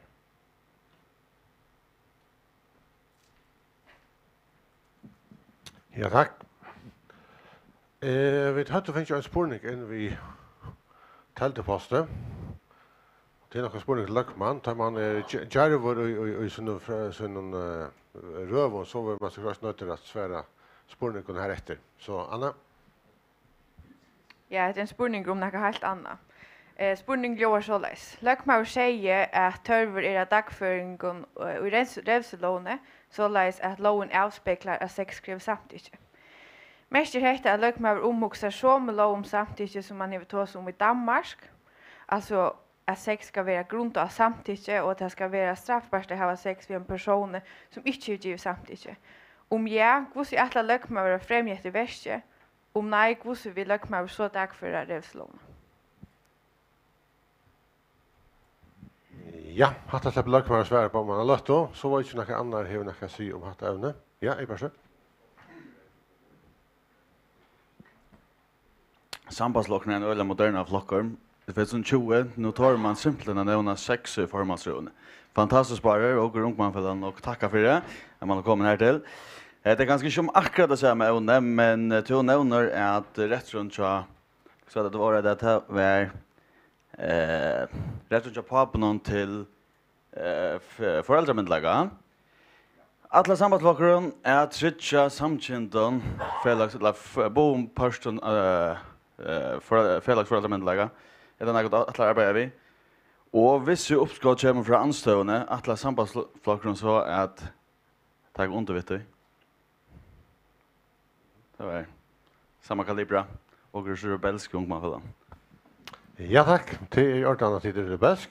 Och Lökman släpper svära om man har lött då. Jag vet inte om några andra hur jag kan säga om hattar. Annars attlar jag att vi måste ändan och skulle, hvis onker vill släppa tås mot helt annat, och ävne som inte har tidsit fram, så halte vi kunde geva möjlighet till det. Annars har vi lov Edmund, han ska bara säga några år mot ändan och men jag vet inte ja. Ja. Rattlenek tui och orska är färdig vi covid-19. Så man kan ganska vanta vi inte få just och sånek vi sangångskällen som Atla. Är det något som kunde vanta ska bo i ett annat välskoj? Ja, intressant spårningar. Så var det några andra hej och Anna, ja Gunnar.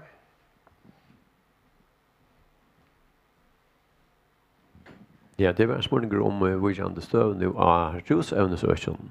Att man hör om att det är det är nästan bara färre ut på in eller bygderna och säga att ska här vara så först och största en hela palett av att möjligen ljusövnen. Om till några som samgången att lära och kvart man att lära göra vet jag. Ja tack. Så var det några andra hej och helt andra ämne. Om inte så halte att för eller ja Jan. lukka en spurningar. Alltså det vi tar så eller nek om att vi har olika goda målsättningar och hälso som det alltid otroliga tydningar mycket. Och så ett annat öke som IST tydningar mycket det är förebygging av vi gör förebyggingar arbete av hälsan chauffören gång hälsostövna. Och i tog sammanhanget är idrottarfällen runt om landet ett öliga stort aktiv samman vid ödlon öron och tog öknon. Arren corona var ett uppskott lagt fram och i löktingen om att hacka idrottar från drotten från 30 000 upp till 30 000. Det här målet, hvis vi mervidande datt borstor, kan vi vanta at det målet kommer framator?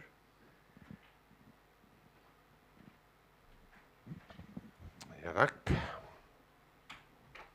Så Jesper, ja. Ja, tack för det. Ja, jag hade det röda gott att bara som ett samband med sex skriv samtidigt. Jag är väl att torra att ta det här upp och sen det vi nek stor debatt om det här nere. Näka som har fyllt nek mer. Det är att ta ut oss som sex till det att vi inte har sex vid bötten. Jag följer det att vi har det är ett jättestort problem och just när jag kom och jag följer att vi sitter och hedge efter dömon eller så det efter kvar för researcher i tingen nu eller i rätta systemen nu så gänger det och stora att hölla alla vi ner efter men det är bara ett öke här det gänger över han vi här det gänger upp efter och tror jag är ängst är vi som flockor östen hött och en mening om hettar och hur vi kunde komma in i en nollhugsion. Hur så kunde vi trygga att böten i samfunnet och kom inte uppleva att vuxen ges innan det. Tack för. Ja, det som jag också är om att ta upp till nu du snackar om covid-19. Så har det varit att man har lockat samhället ner. Och det att man har lockat samhället ner det så initiativer tar i vike samhället. Och det är man till att det är det som har särskilt tarv. Och det är så att det som har särskilt tarv det är ofta öliga vännerbunden. Och hvis de ikke släppa til det som de pleier släppa til, eller det som de som er skjemasett, så gang det til de prioriterer velvære. Og då hadde jeg til at vi skulle ansakne øyla vel, hvordan vi lukka samfunnet nye, at det kommer til at bjøve de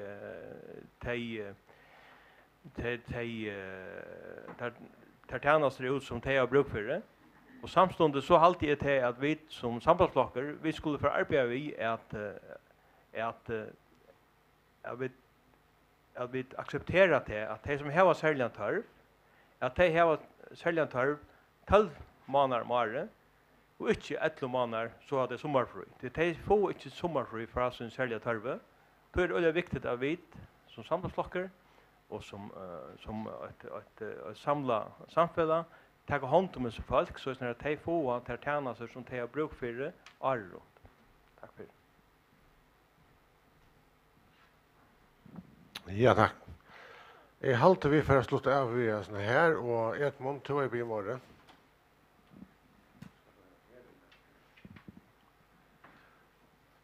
Nu har vi en särlig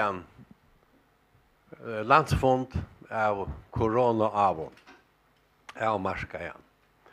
Jag har suttit och lyssnat och jag måste säga på en vägen att jag är stolt av att ha en formann i sambandsflocken och en sambandsflock att han för en så kan vara över vi sån ekvon visionen nu att formann och lagmären kan hålla en visionsröv i nästan 3 kvarter fortälja om kvart i sambandsflocken attlar vi ser han fär så inne ting juggenford.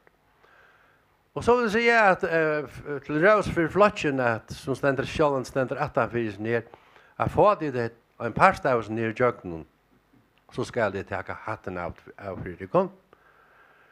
Vi ser när det är här och nu är det så Jerry när efter. Men tid är bara kommen och ett år in i samgång och skoj så titta och något tog efter. Så allt rävs till formannen och till rövarna och visioner. Den nästa är också nere av stiltikon och det är till samgångarna och till tikon som har stått i 8 lagmaur attor formauren sambandslossen för vitcherna av corona troblagen. Här har det klara. Vi lagman i 8 formanna sambandslossen att helt det här jaunvajna som bäge avmarskar corona tillbornar, men som helt samfällskjälene gängande. Nu ska jag inte trötta det kun något rätt.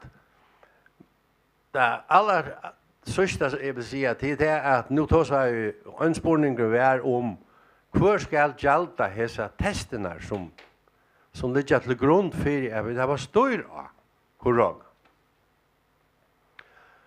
Nu färdas det något efter och fram och i flåfärden och här är något turister vi också nu och här är folk av ödlon släv vi.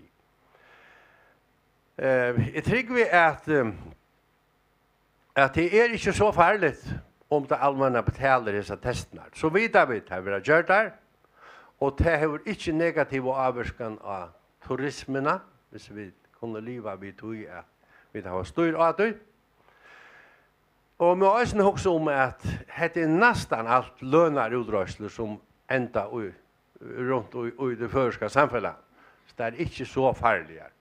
Men det är en dyr ting, men det ger till att vi har stor av greppen. Vi verskanten. Jag ska ända här och tacka dig om för och jag måste säga att jag är stolt av sambandslossen och jag är stolt av formannen och sambandslossen och vi tar väl man. Tack för det. Ja, tack. Så halt jag vill komma här till att vi för att låta Lökman eller ja, hese för formann sambandslossen bara sen tacka som om och svära spårningen som kommer. Så görs väl. Ja, tack.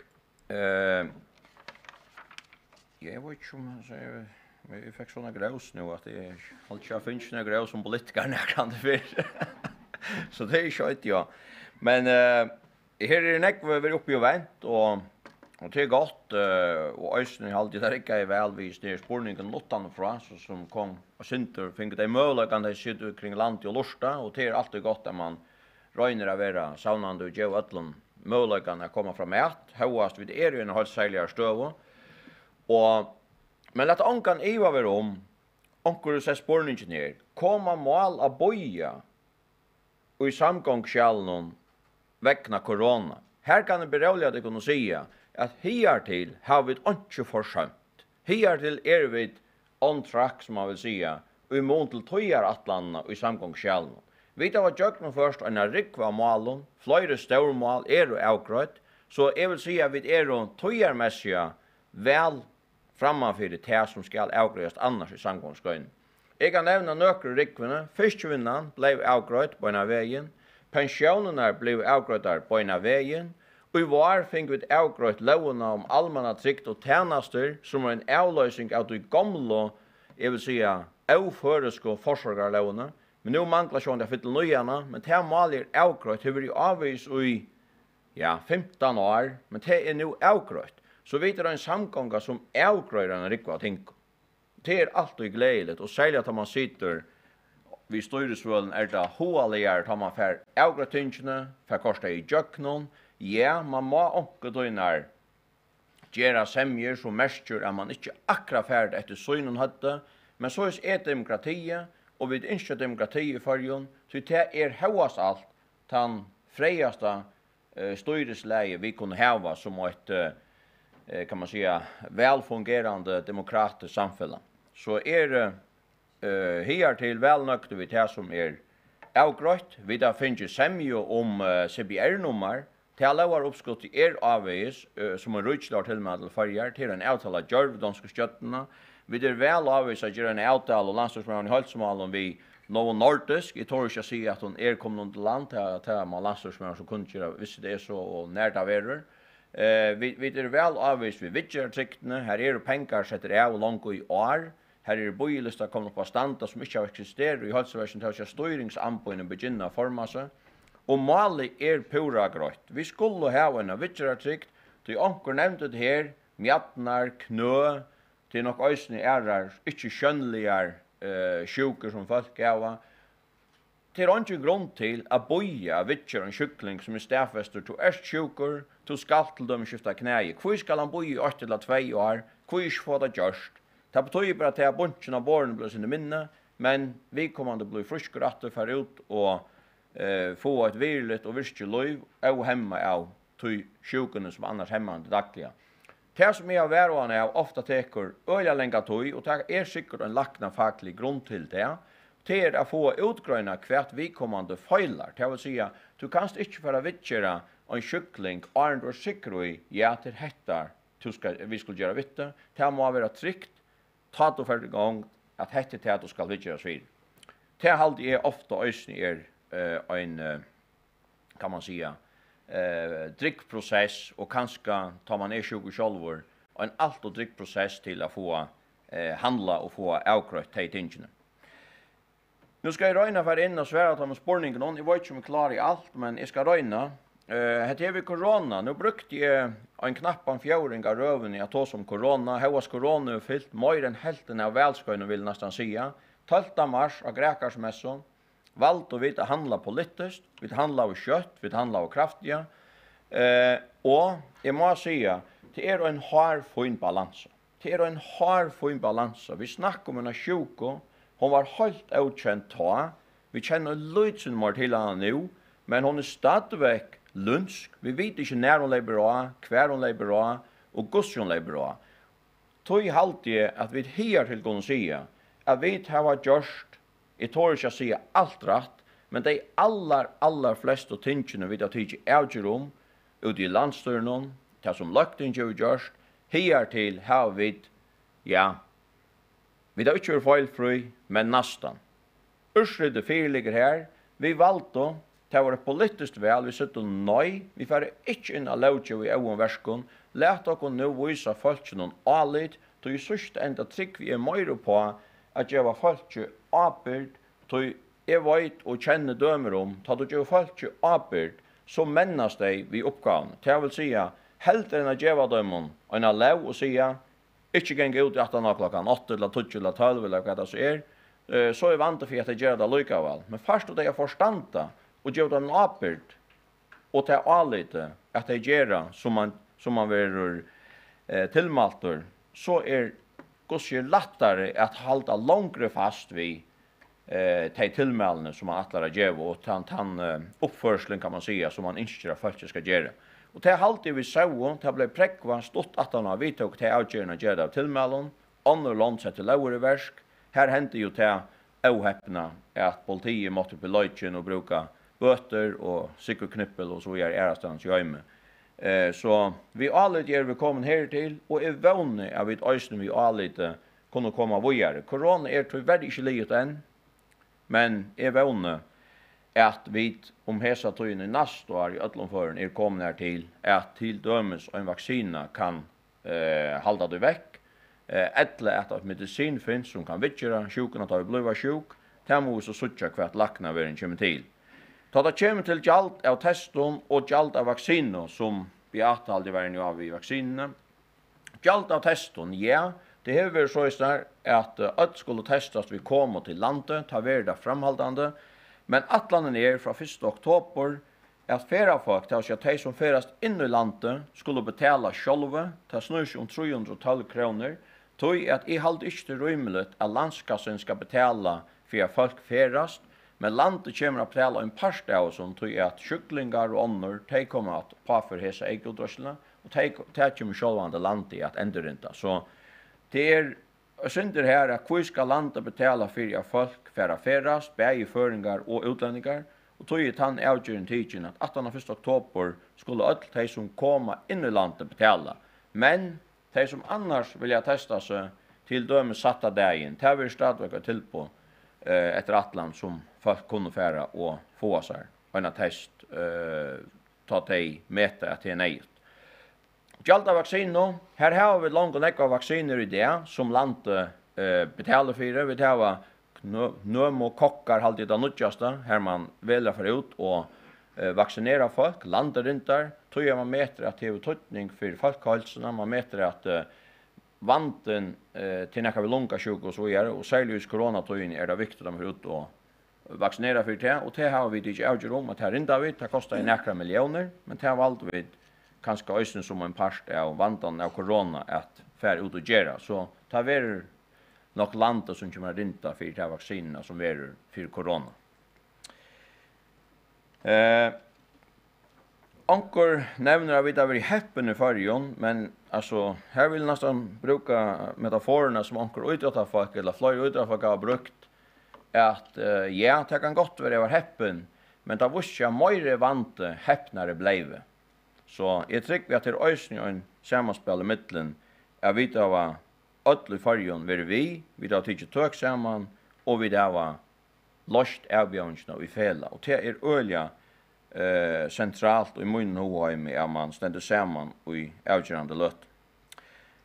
Det som kanske vara mer avbjörande i förrjon, omkring snackar om rannsaknar stov, tankapaciteten kan vi säga, har tog bättre i förrjon var så mycket större, jag vet inte har haft avbjörngar bönlöst, det har varit en liten tog här, det var syndra avbjörning, men avbjörngar var utgör, inte bara i förrjon, men kring Allanheim, att få nocka påtepinnen, att få det som ska till, alltså handskar och masker och så vidare, till att kunna göra sig testerna. Det var en avbjörning och en löto. Men tog bättre kan man säga att vi har haft ELA som gör det, vi kunde göra sig massa testerna på den här vägen, och det har vi har varit en gå eller en till locko för alla färger att vi kunde vara kött ut. Så om rannsakna stråna landsjukhus ska vi just ut till andra ändamål och så vidare. Det kan väl vara det så väl är det inte nu i avbjörnsen till att vi landstorsmauren har näkbet inled i. Och i samband vi het här vi landamörskorna i samband vi covid-19. Här var öjlig rolöjtje tandagen i halde öjn EU-skrutt var Lökmauer dumpar eller landstyre dumpar. Han tog vet inte locka och satt och flå för kvarst till flyga till eller fra färgen. Men det var simpelt en januar som är valt att täcka i mitten eller vid i landstyren valt att täcka i mitten att locka allt det och säga nej. Självande skulle föringar kunna komma till färger hvis det var hotel till. Heter okkara landsborgare skulle vi för att stånja tej ut ur färgen tog jag vi rattost att kanske onkel var sjukgraden. Så sa vi nej, vi lät att täcka vidare. Men självande råknar vi att färing för att vara ölig avmarskat. I alla heimer var vi att locka ner. Så det var en politisk avgör att vi stångt då inte totalt av, men vi framalt och alla färing, ösne för danskare, framalt vi kom inte till färger, och det var lusta, jag vill säga så att säga 100% ett. Det kom och så att säga inte färra folk för att det att vi bor från att inte fonte att han skulle komma. Och det man säga att lust av historierna, och det har gjort det att vi här till har kommit väl i jöknen hos erbjörnst. Så självt sambandsflockaren stod 8 för att stånja för danskarna flickvadle färger.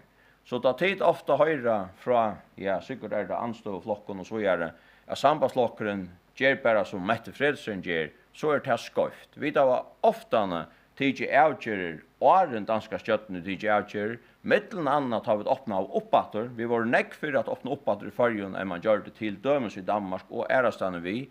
Uidrottaren i Imskon London är nöjligt att komma igång än. Vi öppnar upp för uidrotten och långt efter 19 maj. Det var inte gott, det var bättre vill jag säga. Det kunde inte vara, men det gick gott. Det var en avgör som vi tog och tog vi helt och till att ett att vi hött av sjuk och ett annat att missa alla truvna i samhället av golvet. Här kunde bliva en näst större längtigare avvarskan av samhället och tjejlig och tjaarin i la fylkjenar av en epidemi som covid-19 annars är. Skulle vi kunna ha underskott? Boskapar ätlidna via och näktjåkon? Ja, självande skulle vi ta att av underskott och göra en slukar stöv. Bönlöjs utröslar av covid-19 och mistar intryck av covid-19 kunde göras upp till 100-tals miljoner. Och tog vi ett underskott av landskassan i år och ett steg i mitten 500 och 800 miljoner kronor och i år 2020. Nästa år lägger jag den fortfarande fram. Jag får inte avtryck här vad urslut henne verer. Men det var ju för inte så att vi får in och kota av de välfärdstjänster vi har. Tvärst motor vi halda affram, halda fast vi välfärden skulle köra tryggt och gott och att vi häromfram kommer ösningar räfasta nöker ting högast boskaparstövan månande brott i mån till 4,5 år siden. Så på lönnsottmalen, ja, jag halte onkel svära kanske på att här var pengar sätter av, ja, tar vi just så att fråskaparsätter verur godkänt vånande, pengar sätter av till det, arbeid i landstorsmøveren og i mentamalen för gång på en väg vi till arbeid, till lia lan i allt för lunch och kan ha varit stora ampongen i om till för nekvan förskan ungdom som Lisa sätter någon. Till har vi ösa sätta igång och till vi vånande avkrött halt kött. Och i samband vi gröna orskeskifte. Här har nekvar vinklar vi inne. Onkel sier til vi skulle køyre kjødder jo an, vi skulle tvinka folk, i måte tvingsliv høver, i alle til at det skal komma, det skal etjas, det skal være en god råd til å nå målen. Og en årsøk til at vi mener at vi skulle ha djøkneskikkene skapt og sev, således at andre kunne bjøre oss frem med at beie framløy i elorskene, men øyne er leverende ut til borgeren, for å få flere tilbud til borgeren.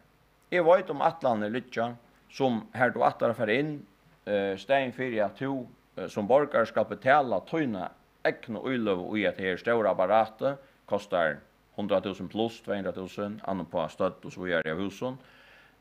Så kommer en private veitar inn og veitar der fotla tjenest og stegen for at du har en oljeføring så fast og en hitapumpe og tar vi ordna og tog betala det samme som du annars ville betalt i oljerockning og kanskje helt minne. Fram til har bankene vært så mye Äsar kommer att höra för vi upp på det gröna orskeskiftet och bjöa nu så mycket eller månande böjlar lån till hvis det är förbättringar av orskoviskiften utan hemma än av vanlig sätt så lån ner. Så till östning och samspel mellan privata penningastonnar och sev ska självant i östning vi och vi såg med landa sev lägga stora atlan fram för någon dagar så igen ut i där vi har vindmellon och ta några nytte förjon och till visor jag vet allt vilja dreja som lögn och samma väg och att grön orskskiften om att nå målen om 100% grön orska landet i 2030. Nu hade jag det var en spårning som kom från Netnon om att här vi tällt och följer kontra Nemide. Här kan det bara helt stort göra vart vi att Nemide och tällt och följer inte helt det samma. Nemide är ett omskriftat märke för in och du ska runt och så släpper du in av bankar och tjänster och hälsoportal i Danmark och så vidare alla allmänna tjänster nästan lite av borgare glocka i Danmark och det är ösning ett mål vi täljer då förrän att här skulle vi kunna i förrän men täljer då förrän är nämligen plattformen till att kan man säga samla alla de informationer om borgare om matriklar om allt det som är i allmänna skipan i det och i en plattform som heter Helten och så vidare. Här så man kan som borgare logga in och ta lojista nämnmide. Ta konto där vara skalt underskrifter mest jag släpper in en sån nämnmide. Jo, självande konto vi brukt nämnmide. Här kan så lägga trätt att nämnmide och tar logg in skipan när man får här i framtiden underskrifter mest ver en sammanshowing inte bara mellan Danmark och Färjar och så vidare men också mellan andra land. Alltså det vill säga man snackar om en fellax kryptering så är att vi oavsett om vi är i Spanien eller i Danmark eller i Färjön i princip kunna bruka okkar egna likla märke för att släppa in och skriva under och så vidare men det är kanske några år fram i tiden. Så till det Färjar tycker sambandslockaren fullt under vi till en nejo kan man säga tillägning till tälgilda heimen så är vi ösn är fullt att ha vi okkar grannar att det kommer till att ha informationer samlar och en plattform här vi kan få den informationen ut att. Tunnlar. Ja. Här är spännande också störst, inte bara i sambandslösningen men i politiska spektrum i över. Anker menar att tunnla felöjnen skulle lägga samman till att futja äraverskattlander till vid mangla jag vill säga skattakronor att betala alltså tunnlarna vi. Och för jag börjar vi en ända så kan ni se att sambandslockaren lägger ett uppskov fram i 2016 hade det var. Här vi vet skulle upp att avtaka tunnelsgöldena, inte felöjnen bara men tunnelsgöldena och i stegen hacka och lutsen på diesel och bensin och näko på väskatten för att fortsätta tandvägen. Det ska ju fortsätta. Det fick inte underdruk i lökningen kan så säga. Till ett av samskift i mitten Norge sambandsfälla, Våa sambandsfälla inte minst och Våa fackavågsfälla och Norge fackavågsfälla ösne.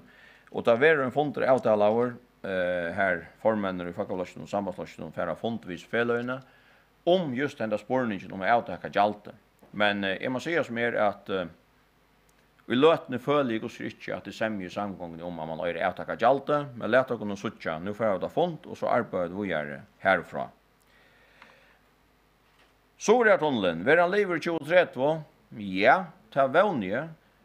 Till således har vi sitter vi längt till Lövatland nu och jag vill säga det således att här är inte små pengar sätter av till en tunnel till Sorjarna så är vant att Sorjartunneln vill komma rättliga längt i 2030 men han ska först projekteras och kannas och så vidare så akkurat så länge tog själv borringen och allt det kommer att täcka till har vi så inte i hötten nu men det är en möjlighet för att för att Sorjartunneln är väl och väl i gång om inte lever i 2030.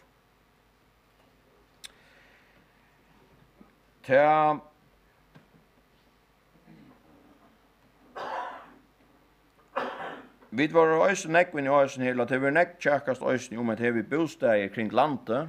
Och här må jag bara säga att samgången är gott av vi har bara en lovarpacka nian i Löktinge som bäge lägger upp till att vi kunna bygga bostäder här i Myökjenon men ösen kring landet så lös att få tryckt för att vi ösen får möjlighet att ha löjebostäder eller fjällbröttare bostäder minst kring allt landet.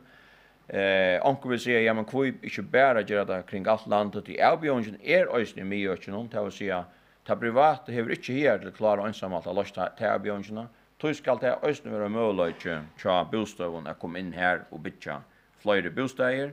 Och atlanen är att sätta av ett steg upp mot en halva miljard eller ge höjmelt till bostaden till att lämna upp till halva miljard att hjälpa till av bostadsmarknaden kring alla färger. Det är vad sagt på den här vägen. Sondekylling heter också en spårning som kom från näten och skyltja länon. Sondekylling av Färjatele. Det som underhållna samgångar sett i versk av Färjatele var kanske ett framhåll av till arbeten som långt och att om alderskifte blev fram. Det kom fram en önskillingar allite. Så gjorde man fyrtöknar färgen klarar till att bli önskildar. Här som man säger, det är fullt vinnlig virksomhet, det är det allmänna inte att driva. Och i önskildar allite var mittlen annan Färjatele. Och ta att diskutera man ska nätet vara vi eller ska det inte. Ta var kommer man inte till sattes om kvärt var rätt. Men är så sannfört om nu att det som undervarna samgångar sätter fyra om att skilja nätet från och få fullt jökningskykna är han rätte lostren, rätte väverna färra, sälja sig i form av en är framtid här man kanske ser fyra sig att sälja en telefon eller vad en tjänst och en telefon, datasamband och så vidare är en privat tjänst och inte en allmän tjänst man vet att vi då inte att sälja nätet från. Nätet ska alltid vara allmän hanton, då vi då ser några stöver ut i hemmet, här det inte vill så häppe ta en privat röjare i komna sitta och att i infrakärven som det tar kaplar och annat som ligger i hjörne framåt. Det är så centralt i ödlandet, det kan man säga är en chattning uppgave som land omkursväckande öjer har styrning av.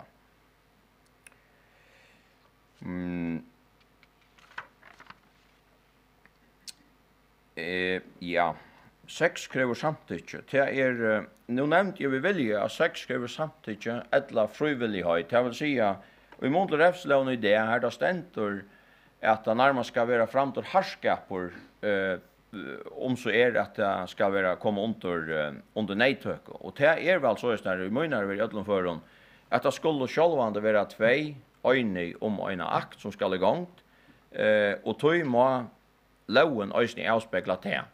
Och ta det kommer till bad så är det pura avkörd rum att det ska ingen över rum att han som detta så här att göra sina bad han ska i ödlofören få att føla så näck som man kan eller att han personen kan till att jag har absolut och avgjort och allt dåligt ångastans hem till allitne som de unga människorna i åkara samfälla hava och om vuxna ska avgjort inte missbrukas. Det ska straffas om så blir gjort.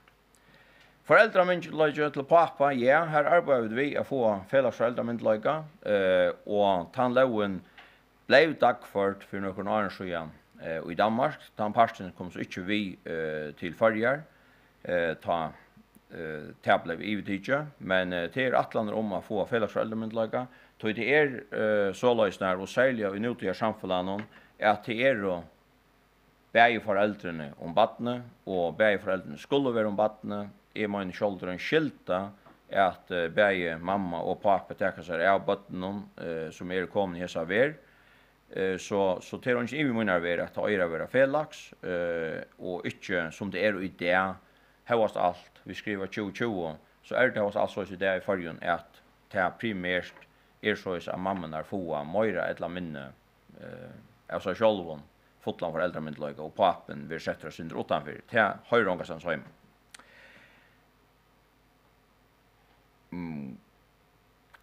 Ja. Det kan latta fisk ganska. Eller nöjla med täcka bäjondröjn. Utrottor och rosen. Har vi alltid haft det så just där. Och vi arbetat näck, själv i arbetet för utrottorna och kanske ösnen vi en aspekt om. Ja, men hvis utrottorna inte är till så är det närmare att detta ner i mitten till utrottorna är ett öliga socialt företagande. Ansvar ett arbete och skola och så vidare. Men utrotten är näka till felaksom, till strys en felakssäk, till människt, auto, socialt och kan man säga utrottarliga fysiskt och annat och särskilt som tog. Tann erbjörngen vi såg i det är nog vaxande som det gör vid Rosevnon och jag vill göra allt vi ständer om makt för att trycka vi trobult men att bärga ett nyer. Jag vet ett trobult, jag är inte uppskrivet på vad som ska göras, men en hatter i gosskjer att skapa ett socialt omkvarv runt om våra unga och att vi får äldre och stäcka arbeid av våra unga och röjna fortälja dem om avbjörngarna och vantarna slik och utötlens ner och att slå harst ner och ta miljöet som detta sär att färra in och som det höjres locka de unga ut i avföre och unga och aron har det kanske avskiljande och är då klar till att ta nutjar avbjörngar och pröva allt av och så vidare. Ja, man står harst in att miljöet. Ta öjer att bära till i förrjun att finna fram till dessa personerna. Ta mabra till vid bygga en liten samhälle. Vi öjer inte som föräldrar eller ommor och appar eller avvarande. Att stanna höjde ät men vi söker att det gången är kafirse. Vi söker där vi ber en egen att också är gale tja omkron till att ta gånger så snar som det annars skulle gynka. Det kan vara vi omkron luxus eller omkron fjälton intökon som man sagt attor att folk häva. Ta alarmklockan är inte och vi tar inte sitta passivt i jet. Vi tar simpelthen reagera och på från rättens steg som är politiet vid flesta för. Vi har en rosen stolt till politiet och hon tar sig av som vi skift någon och röjner allt det hon kan att fänga de stora fiskarna. Vi har vakthundar vid landamörskorna, men landagrönsan också är nämnt att fänga. Här må jag säga nej, då vi har nekvan trafik till urfärgen. Vi har nekva kökengade båtar och vad är det som saktans kunde komma in ovant ångstans utan att nekka skär till. Men till utrottarfället, ja, ta uppskott i färden igen att tinge. Ta vi invått som det är framlagt, eller är framlagt första dagen. Här fradrottaren till utrottar folk. Fer för att de trätt upp på trusthus. Detta mål i utrottarfolk hjälper folk till utrotten. Ta stod jag själv 8 för i 2005 alldeles där som last från Fujamalen. Ta blev det knäsett vi att man lovde ta 15 000 kronor helt man var rymligt ta. Men utrottarheimen blivit mera och mera krävande. Vi det mera och mera kan man säga vi dröjna vara mera och mera professionell här var utrotten i förrjun inte är lika eller hur som möjliga professioneller och i penninga tillfånge som utrottaren kring oss i stora London. Men det så hever fotbollen sørste tøyene klarer seg sterk vel ut i Europa, og til vi giver flere penger, flere millioner og i utretterkassan, bare til hesar sørste månedene. Og det gledelig, og det viser at vi har vært røyne gjør oss mer professionell, ta spyrst Øsselbursjord, og vi tar nekk mer spennende ting å gjenge på i. Jeg halte at kommet rundt om det som hvis det dere helt grunnleggende jeg har glemt, så det ikke vilja. Jeg halte rundt jeg komme så vi om som kunde, så ferdig bare at sige takk for en gåan og gjevande landsfond, høyest han hilden under helt særlig omstøven, og jeg vevner, jeg vet ikke om jeg sier vante, men jeg vevner i ødloførende av vid, og i marsmåned etter vanlige planen, her var en landsfond i Klaksvik, det var planen her i år, men jeg vet i mars 2021 kunne her var en landsfond av vanlige hatt i Klaksvik, om ikke så må vi utsette den til en av forsøttene, så får det suttje om vi har en alternativ som hesfer, eller om vi utsette den bare et år. Så takk for i tid, og har vi en gående der, vi har godt vikskifte.